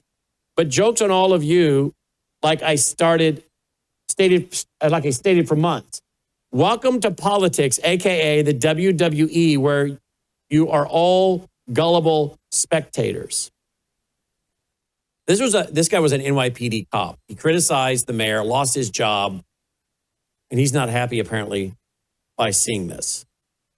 Here's another one. That's okay. You say yes, it's easier than... Really? What's this one? Let me play this one. Are you affirming that you think President Trump is a fascist? I've spoken about... That's okay. You can just say yes. Okay. It's easier. It's easier than explaining it. I don't mind. Are you affirming that you think President Trump? It's easier than explain. Just say yes. It's easier than explaining. Why is he giving this guy so much cover? You know, his body language and everything, Brannon, is so different to the Donald Trump that I've witnessed for many years. He, maybe he, we all know he's a deal maker, but is he really a politician? And he's trying to play the politician, and it seems very uncharacteristic of him. It does seem like there's the public persona, and then there's the real Donald Trump. Okay. I think we saw the real Donald Trump when we spent 11.5 hours at Mar-a-Lago, and we're in the room with him, not for the whole 11.5 hours, but we're in the room with him for a while. And he was a very down-to-earth, friendly, personable, as I said before, picked up on people's names, used my, hey, Logan, you use my phone, take a picture. I want a picture of this. Picked up on Logan's name, used it, was very kind to my wife and daughter, to me, to everybody on our team as we produced that interview at Mar-a-Lago. He didn't talk about himself. He didn't brag. He was very gracious. And I think we saw the personal side. I sometimes wonder if there's the public side, there's the rough and tough and threats and whatnot, and the true social post. And then there's when the real guy gets in the room, and you're now seeing the real Donald Trump. The real Donald Trump probably isn't a really, really mean guy to people's face, to their face. Now, when he walked out of the room, he may have said to his advisors, I don't like the guy, blah, blah, blah. But he's not a guy that's probably going to be mean to your face unless you're Rosie O'Donnell. And even then, I would not be shocked if he and Rosie O'Donnell were together. He would be like that. Like he would be like that. You see what I'm saying? There's what's that? And yeah, unless you're Zelensky, then he came a little, but then he patched it up with Zelensky, right? Yeah. So I don't know. I mean, there's your public persona, then there's who you really are. And sometimes if you're on camera a lot, the two start bleeding and becoming confusing from the image you've tried to project to who you really are, right? Yeah. And maybe because the mayor of New York, who's just been elected, has got such a good following that, Trump, he didn't want to come across as the party pooper, the one with the fire extinguisher, putting out the fire. So he's, wants to be like one of the guys, joking around with this young guy and coming across as a persona of a good, laid back, friendly guy. Well, here's another one. This is right from the White House. It's 30 minutes. We're not going to play it all, but let's look a little of this. Here we go. City of ours that we love to do very well. And I wanted to congratulate the mayor. He really ran an incredible race against, a lot of smart people, starting with the early primaries against some very tough people, very smart people. And he beat them easily. And I congratulated him. And we talked about some things in very strong common, like housing and getting housing built, and food and prices, and the price of oil is coming way down. Anything I do is going to be good for New York. If I can get prices down, it's good for New York. And we've got them down, way down from last year. We have, as you know, I've been saying to a lot of people, Walmart said that Thanksgiving this year is exactly 25% less than last year. So that's good for New York, good for everybody. But I just want to congratulate. I think you're going to have, hopefully, a really great mayor. The better he does, the happier I am, I will say. There's no difference in party. There's no difference in anything. And we're going to be helping him to make everybody's dream come true, having a strong and very safe New York. And congratulations, Mr. Mayor. Thank you, Mr. President. Thank you. I appreciate it. Please. I appreciate it. Wow. Did you ever think that was going to happen like that with the way he was talking about him before the election? What, Logan? Sid Rosenberg? Yeah. Mm-hmm. Yes. Yes, please. Here we go. He's a Jewish radio host out of New York.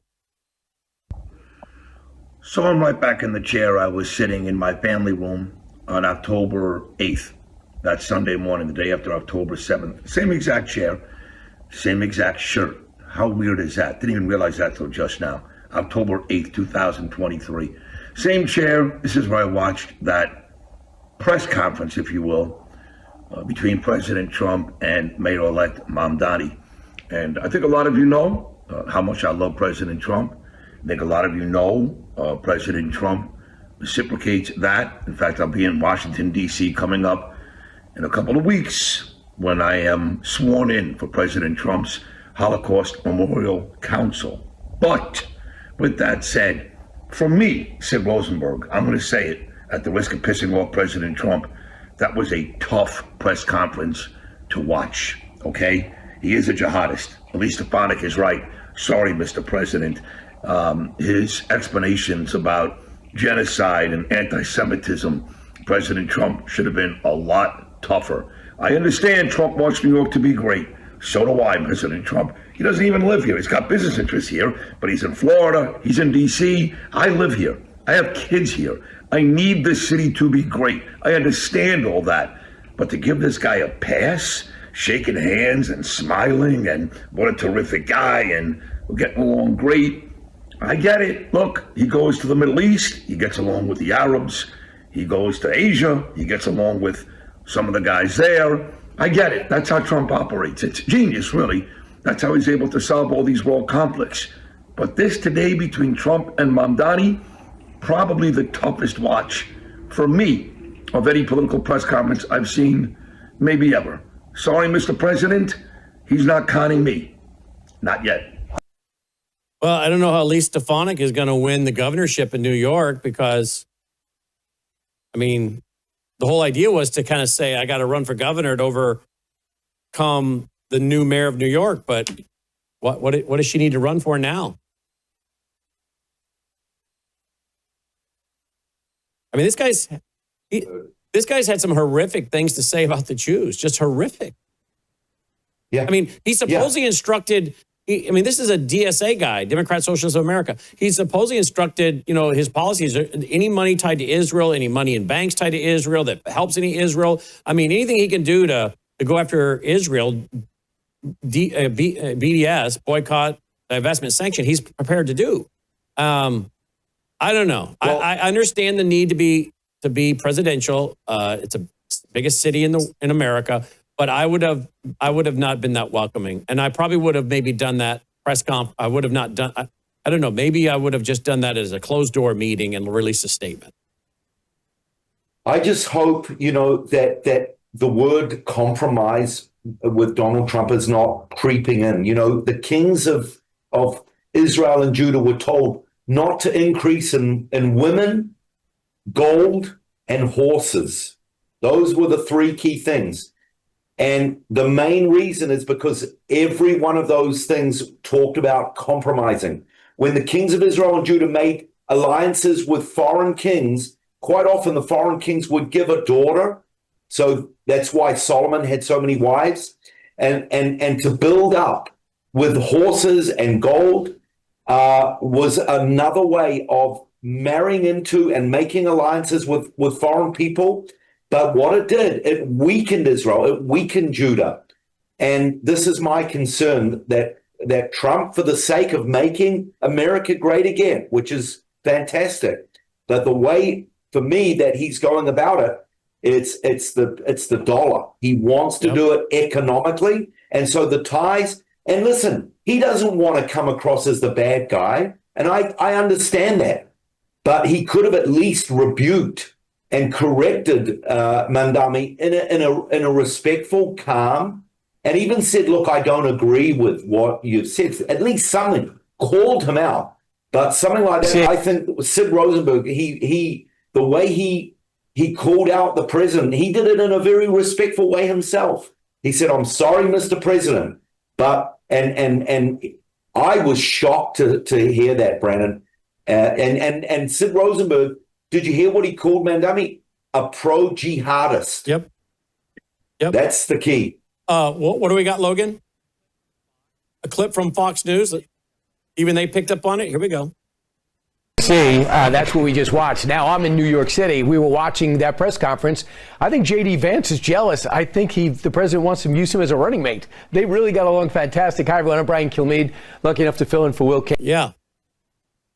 Well, I was looking at Mamdani standing there next to the Oval Office and thinking, depending on how this guy plays his cards in New York, he's setting himself up to run for the White House. Yeah. That's shocking to hear, but he and Donald Trump was empowering him. In fact, he was asked, do you view the mayor-elect as the true leader of the Democrat Party? Listen to this. Do you view the mayor-elect as the true leader of the Democrat Party? And do you think Leader Schumer's and Leader Jeffries, have to follow his lead? Well, look, I hope they have great leaders. This is a man that right now I think is focused in New York City. I really think he has a chance to do a great job. We're going to help him, but I really think he has a chance to do a great job. But I'll let you answer that. You consider yourself the leader of the Democrats. I think it's more appropriate for him. I consider myself the next mayor of New York City, and I keep my horizons firmly on New York City, and I appreciate the meeting with the president, which focused again on the 5 boroughs and whether New Yorkers could afford to live there. By the way, being the mayor of New York City is a big deal. Absolutely. I always said, one of the things I would have loved to be someday is the mayor of New York City. Being the mayor of New York, and especially now, because I think you're at really a turning point, one way or the other. It could go great, or it can go in a different direction. And I think you really have a chance to make it great. Wow. Whew. Brannon, the word charmed? The word charmed is actually, it's a mystical word. It's like a snake charmer. It's used in magic. And when Paul wrote to the Galatians, he used a similar word. He said, "Who has bewitched you?" And I'm telling you, looking at that, it almost looked like Mamdani was bewitching Trump.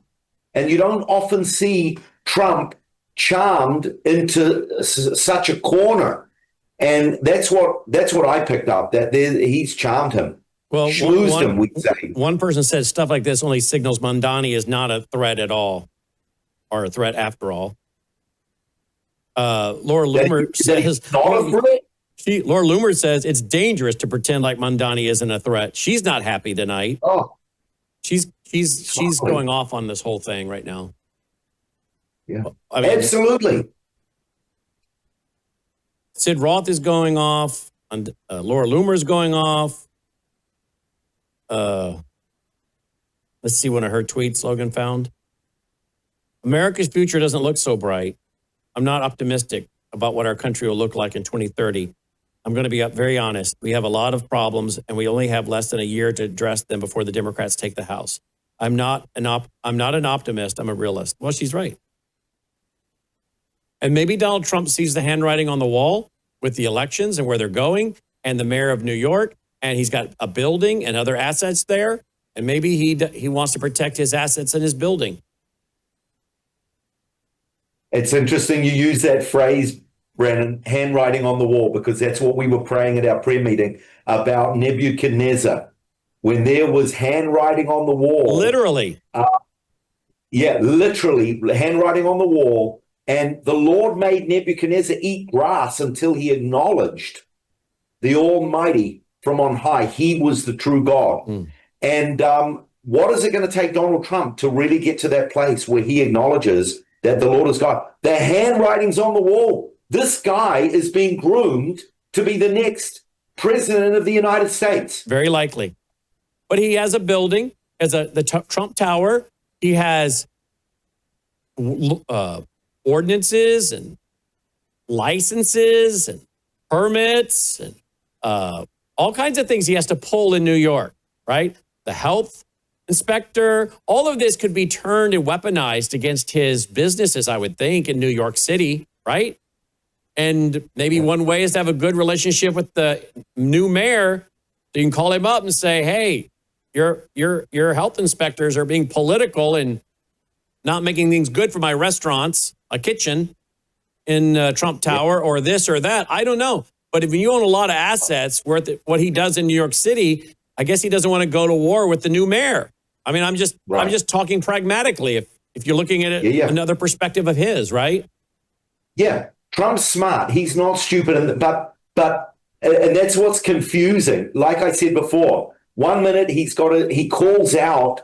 He was talking out against Mamdani becoming mayor, and now look at them. They're he's like he's his grandfather or father, the way he's talking to him. So I hope there's a strategy going on, and I hope he hasn't been bewitched. It's a tough one to call. Yep. Very interesting night. All right, let's get ready to set up one of your great tours. You went to two places we're going to play right now as we get ready to conclude our broadcast for tonight. Where did you go? Well, one place was up right on the border of Lebanon and Syria, called Banias, but it's known in the New Testament as Caesarea Philippi, not to be confused with Caesarea Maritima, but Caesarea Philippi. It used to be a Greek city with an ancient temple to the Greek god Pan. But then when King Herod's son, Herod Philip, took control, he called it Caesarea after the Caesar and Philippi after himself, Herod Philip. And of course, we read in Matthew 16, a very important historical event when the Lord gives the keys of the kingdom to Peter. And of course, Catholics interpret that as Peter becoming, as it were, the first pope. So that's the first site I went to, and we'll see a little clip about that. All right, we're going to go to show those right now. But before I do, look at this headline from the New York Post. Trump says he would feel comfortable living in socialist Zohran Mamdani's New York City. That's the headline from the New York Post tonight. Wow. Well, there you go. All right, Aaron, we're looking forward to playing those two things right now. Thank you for being up so late for us tonight out of Israel. Thank you for having me. By the way, any other news that you need to report to about Israel? Your Benjamin Netanyahu was out walking around in Syria the other day. Yeah, this is again just what I've been talking about. Donald Trump putting his arm around Mamdani.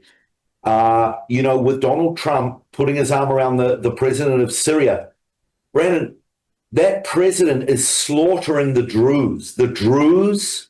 At our prayer meeting, one couple, they witnessed seeing babies and fathers in cold blood dead. They witnessed it. There's a slaughter going on with the Druze. Now the Druze are descendants of Jethro. Jethro, the father-in-law of Moses, Jethro's the number one big prophet for the Druze people. And Jethro was good for the Israelites. He was a friend to Moses. Moses married into the family. So we have a long history with the Druze people, and we have defended the Druze. But the Druze, talking about a genocide, that's what they're going through. And it's at the hands of Julani, the president of Syria. So this is a major issue.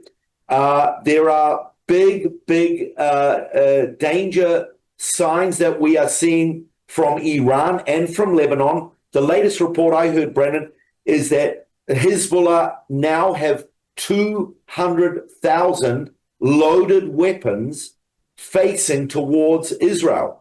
The other big thing is that there's big talk, and I'm talking about not public, but like before October the 7th, big talk under the scenes, behind the news of another October the 7th about to happen. And so we're on guard. We were praying for our military. In Judea and Samaria? That's where I'm going with this. Judea, Samaria, another intifada rising up. I hope this is all going to blow over, but we cannot afford to take these reports not serious like we did with the reports before October the 7th. So yeah, we're on alert. Our defense, our military are on alert. They are the major concerns, big concerns. So that's what I'm saying. Even though there's a sense that the war is over, it's far from over. Aharon Levarko, lighttothenationsministry.com, lighttothenationsministry.com. Aharon, thank you for all you do for us.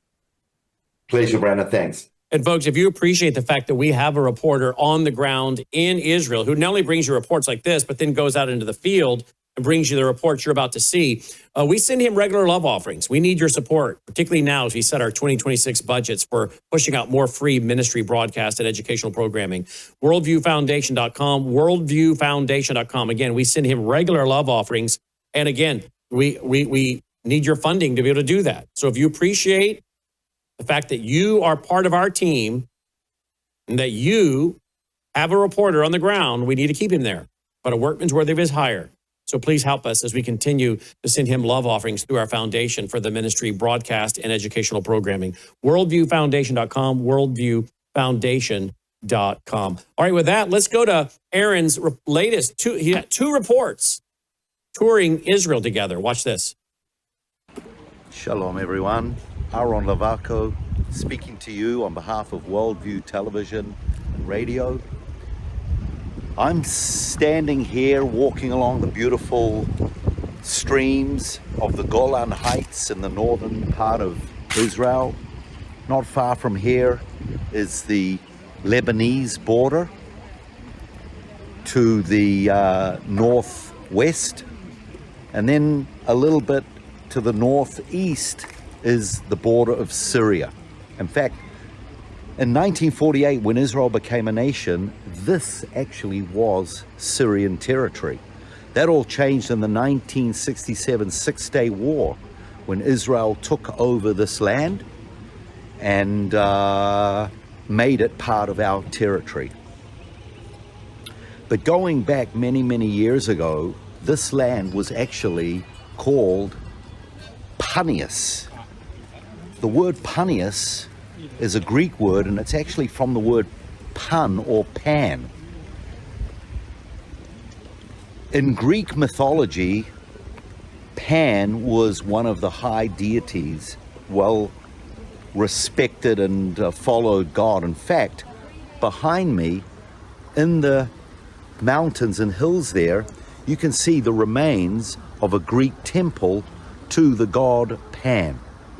Pan is where we get a lot of these words from: panic, pandemonium, even Peter Pan, with all the Tinkerbell and the fairies and all of that. You know, people wouldn't spend a lot of time and effort building these kind of temples without believing in these gods. Fast forwarding that story of Pan, by the time of the Second Temple period, when we read in the New Testament, Jesus came along, the name of this place had changed to Caesarea Philippi. The reason why it was changed is because one of King Herod the Great's sons, who was called Philip, he named it after the Caesar of the day and after himself, Caesarea Philippi. And that's the background to the story we read about in Matthew 16, where Jesus brings his disciples to reveal who he is to them, because there were many people talking and saying this, saying that he was John the Baptist, he was Jeremiah the prophet, he was Elijah, all kinds of opinions. This place was filled with speculation. And it's really interesting. The Greek culture had two main things that people would be involved in. One of the things was based on another Greek god, Narcissus. Narcissus, apparently the Greek god Narcissus one day was walking down by a stream, similar to the stream down here, which is called the Banias stream. Not much water flowing this time of the year. It's the end of summer, but there's a little bit of water with some beautiful magnolia there, lots of fig trees. You can see there's one right there behind me, a massive fig tree, but you can see a little bit of the streams down there. And apparently this god Narcissus one day was walking along the river, saw his reflection and fell in love with himself, Then he went to go in and touch himself, and he fell in and drowned. And this is where we get a psychological disorder called narcissism, which is an unhealthy love of self. This is what the Greeks did. They put a lot of emphasis on the physical, on the body. This is where the Greeks came up with the Olympic Games and with the gymnasium. The word gymos is a Greek word which means naked, where they would compete in the nude, putting a lot of emphasis on the material and the physical, and even deifying human beings, like a lot of the other Greek mythological figures like Jupiter, Zeus, Charles Atlas, who carried the weight of the world on his shoulders. And on top of that, there was a belief that if you really looked inside of yourself and tapped inside, you would actually find out that you are a god. This was in those days called Gnosticism, from the Greek word gnosis, which means knowledge, where people believe that within each and every one of us is a fountain of knowledge, and that we are the true source of that knowledge. And the more that you dig, the more you will realize you are a god. Now today we call that the New Age. But that's not what the Bible teaches. The Bible teaches that we're actually created in the image of God. And we're created after his likeness. And that when we open our hearts and acknowledge that he comes and lives in us, we become like a temple of the Spirit of the living God. So I'm going to unfold a little bit more when I get closer about what happened here at Caesarea Philippi.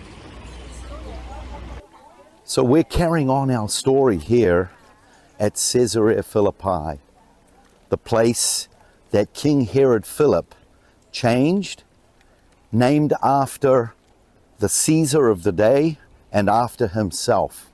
We read about in Matthew 16 that Jesus of Nazareth came to the borders of this place. Not 100% sure if he actually came inside. It just says he came to the borders. Perhaps he did, because other times he dwelt with publicans, he dwelt with sinners, he mixed with all of those people on the outcasts of society, the lepers, the prostitutes. So we're not sure if he came into this pagan place or not, simply because it says he came to the borders, the coasts of Caesarea Philippi. In any event, when he was here, he asked his disciples, he said, "Who do men say that I am?" And again, all kinds of people were talking about him, saying this and saying that, and you're Jeremiah, and you're Elijah, and you're John the Baptist. And then he turns to Peter and says, "Who do you say that I am?" And Peter gets the spark of revelation and says, "You are the Messiah, the Son of the living God."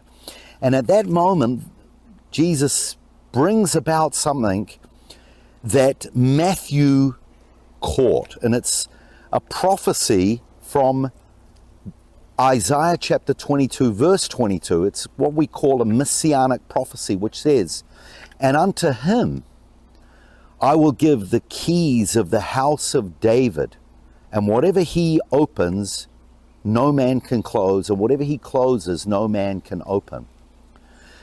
Peter got a revelation, that something that he couldn't conjure up within himself. Nothing could help him find out who the Messiah was. Jesus made that clear when he says, "Flesh and blood has not revealed this, but only my Father." And then he gives him the keys of the kingdom. And friends, these keys were to unlock. That's what keys are for.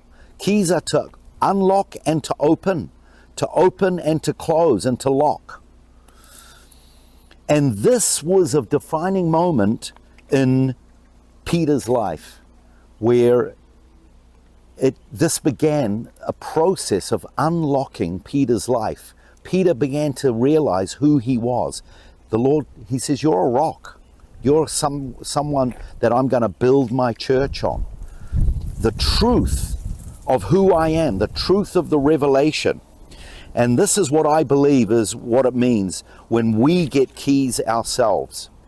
Keys that we get is the revelation of who God is and who we are.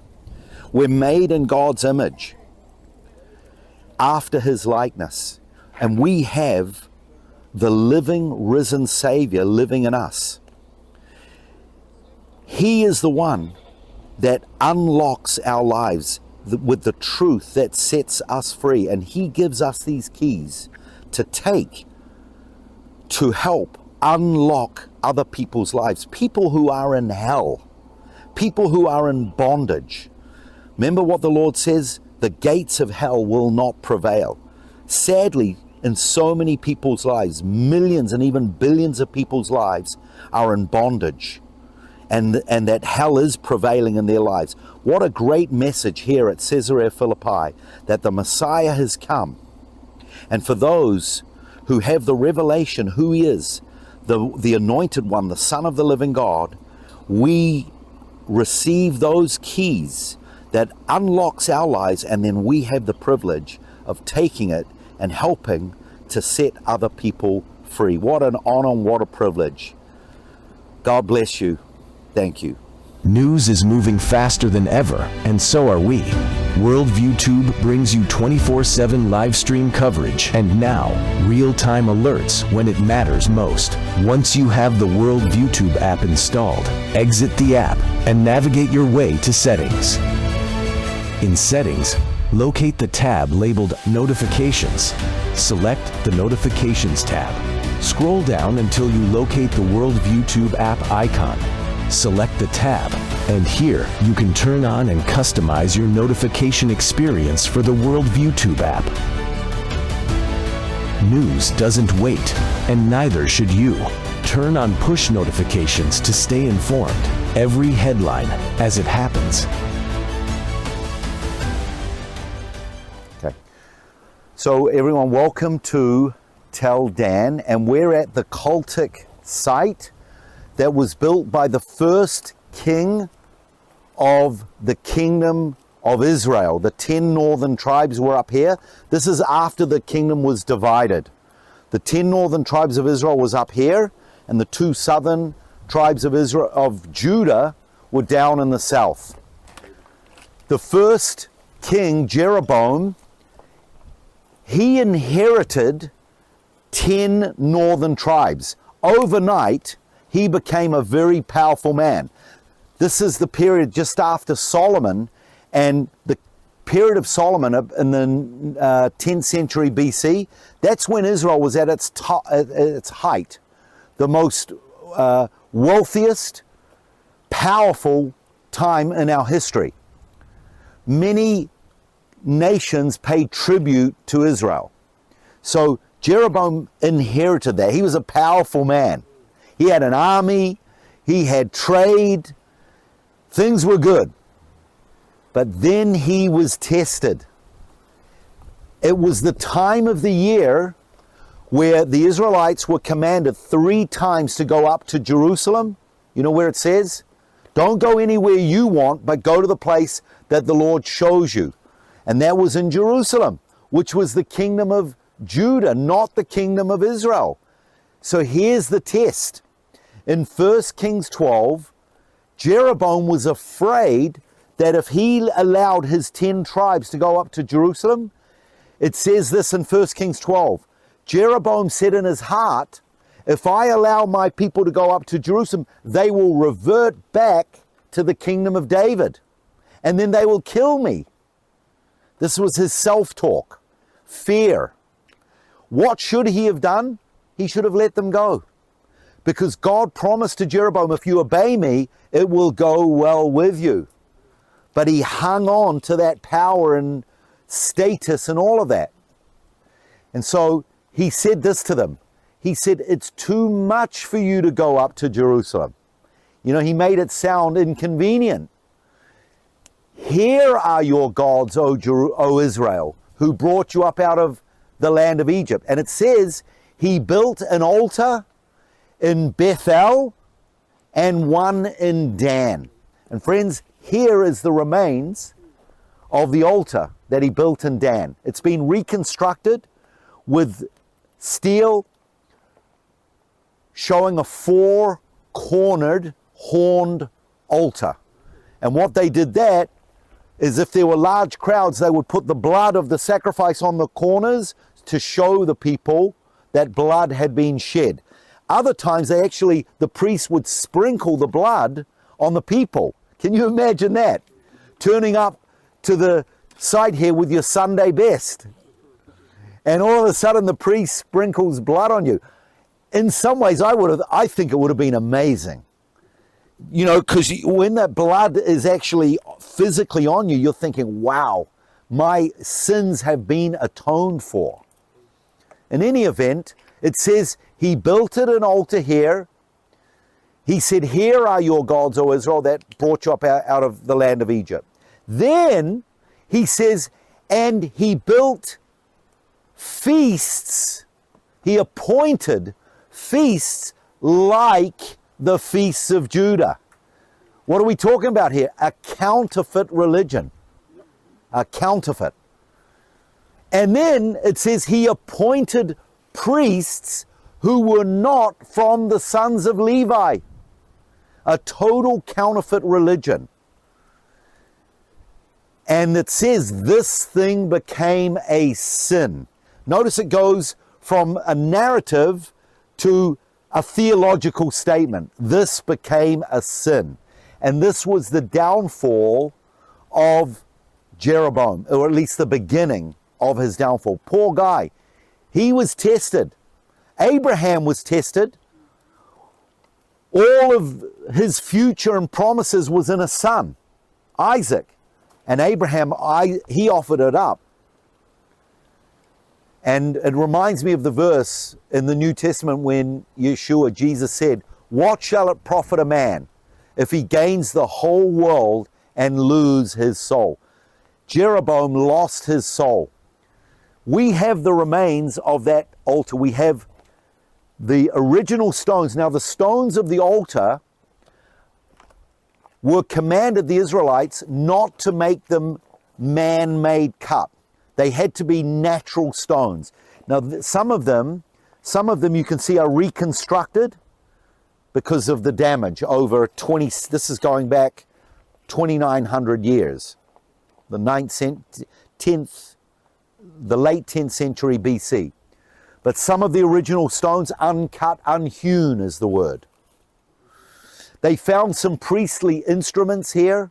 They found bones of animals, all pointing to this being the spot, bearing witness to that story and that warning to all of us that it's better to lay things down and not get too close to them so that they don't take our soul, just like Jeroboam did. Thank you. Wow. Guys, aren't you thankful for Aaron? Aren't you thankful that we have a guy on the ground in Israel to not only bring us the news, the breaking news, the understanding, the analysis, but then to do tours like this and the production quality? Again, folks, I want to thank all of you that support our network so that we can continue to hire Aaron to do these kind of things for us. What a blessing. And thank you for helping us, because we have worked so hard to be a quality, dependable, professional broadcast network. And it's vital with all this going on in the world that we have a guy like Aaron on the ground there in Israel, and then to be able to bring us special tours like he just did. So thank you to all of you that are supporting us. But would you please consider going now to worldviewfoundation.com, worldviewfoundation.com, and making a contribution of any size. You'll also find our mailing address there if you prefer to support us through the mail. You'll find our phone number if you want to leave a voicemail for Melissa or text her. She doesn't normally answer the phone because we get some crackpots that call. But if you will text her or leave a voicemail for her at that number, she'll get back to you and help you make a contribution over the phone. You can give through credit card, PayPal, and then or phone and or mailing address. So there's really 4 ways to give. You can give credit card, PayPal, by mail or phone. That's 4 ways. It says 3 ways, but I'm counting 4. But there you go. WorldviewFoundation.com. It's all there. And again, we'll send you a tax receipt with our EIN number that you can use for your tax records. We'll send that out by the end of January of 2026. Come on up here, Dolly, and say hello and good night. Say hello and good night. Let's pull this down so they can all see your beautiful face. All right, there you go. All right. Dolly's got a big weekend planned. My granddaughter, Cayman, is in town. She loves following Cayman around. And then my wife's sister and a bunch of her grown kids and their children are coming into town. So it could be a house full of people this weekend. So Dolly will be very, very entertained this weekend. Even though I've got a ton of my wife's family coming into town, I'm still endeavoring to bring you our Sunday night service. I've been studying all week, getting ready, building the PowerPoint. Part 2 on why I'm a Christian Zionist. Part 2, why I'm a Christian Zionist. Sunday night, 8 p.m. Central, right here at Worldview Tube. We'll be specifically looking at Romans chapter 11. That's obviously the New Testament. The Apostle Paul himself said, I'm an Israelite. I'm of the tribe of Benjamin. Is God done with Israel? Has he cast us aside? Has the Jewish people, the nation that's scattered through the world, are we fallen to the point of no recovery? No. And then he goes on to talk about this topic. And we'll talk about the redeemed nation of Israel that's coming as we roll into the millennial kingdom. But first, there has to be, sadly, 7 years of tribulation that will catch the attention of the Jews. And so, again, we'll look at it from the scripture, not political. Although, yes, there must be a political Israel, a nation formed that makes a treaty, sadly, with the Antichrist, Daniel 9.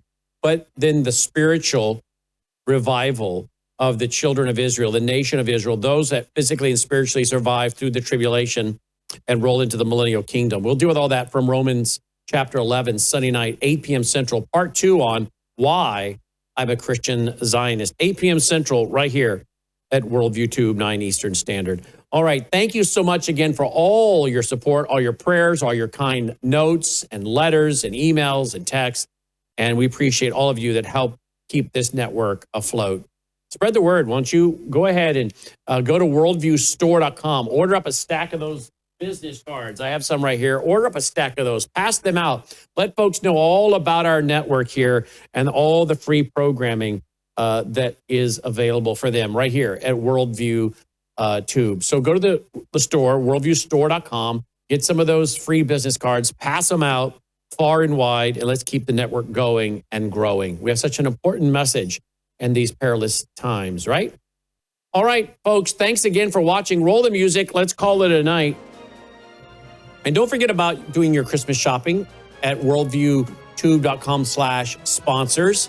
Maybe get somebody a subscription to Bella Grace, Gatatana, get them some of the Numi.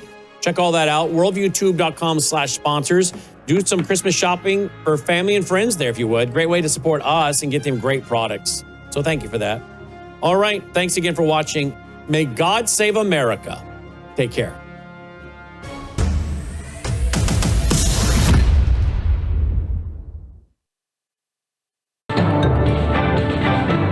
Faith, spiritual values, moral issues, government, economy, education, work, responsibility. What we think about these depends on our worldview. Now, VCY America presents Worldview Radio with Brannon Howse. Welcome. We're going to be joined by Alex Newman, who is in Brazil at COP. What is it? COP 2030. It's the big climate change conference. Apparently, as I told you guys yesterday, it got so hot there. The climate change was so hot, there was fires breaking out. And that's going to happen worldwide, folks. If we don't get this climate change, this man-made this man-made, it's all man's fault, it's all capitalism's fault. If we don't get this man-made, catastrophic global warming under control, we're going to see spontaneous combustible fires all over the world, and no one will be to blame but the free market system. Now, that's all tongue-in-cheek, but that's the craziness, folks. That's the craziness of these folks. And remember, it wasn't too many years ago, wasn't it Al Gore telling us about an ice age? Wasn't it back in the 70s, they were telling us that the water, the sea level was rising, the ice caps were melting, the sea was rising, and the water by now would be on the steps of the U.S. Capitol. I don't know why they choose to use the environment as the tipping point for their globalism. I've said before, it seems to me it'd be much easier to say we're in an inflationary cycle. All of the countries of the world are basically underwater. They are debtor-based nations. They have reached the end of this debt-based system. We've got wars going on. I mean, they could come up with all kinds of things to say we need to flip to some kind of stabilizing global currency and agree to a global plan. I mean, there are a lot of legitimate crises that are happening. Of course, they're all man-made as well. Global warming isn't a man-made catastrophe. There is man-made global warming. I mean, you have global hotspots in the world when you build cities with concrete and steel and windows and the sun reflecting. You get a island heat effect, but it's not apocalyptic. It's not apocalyptic. But most of the problems we have in the world are legitimately manufactured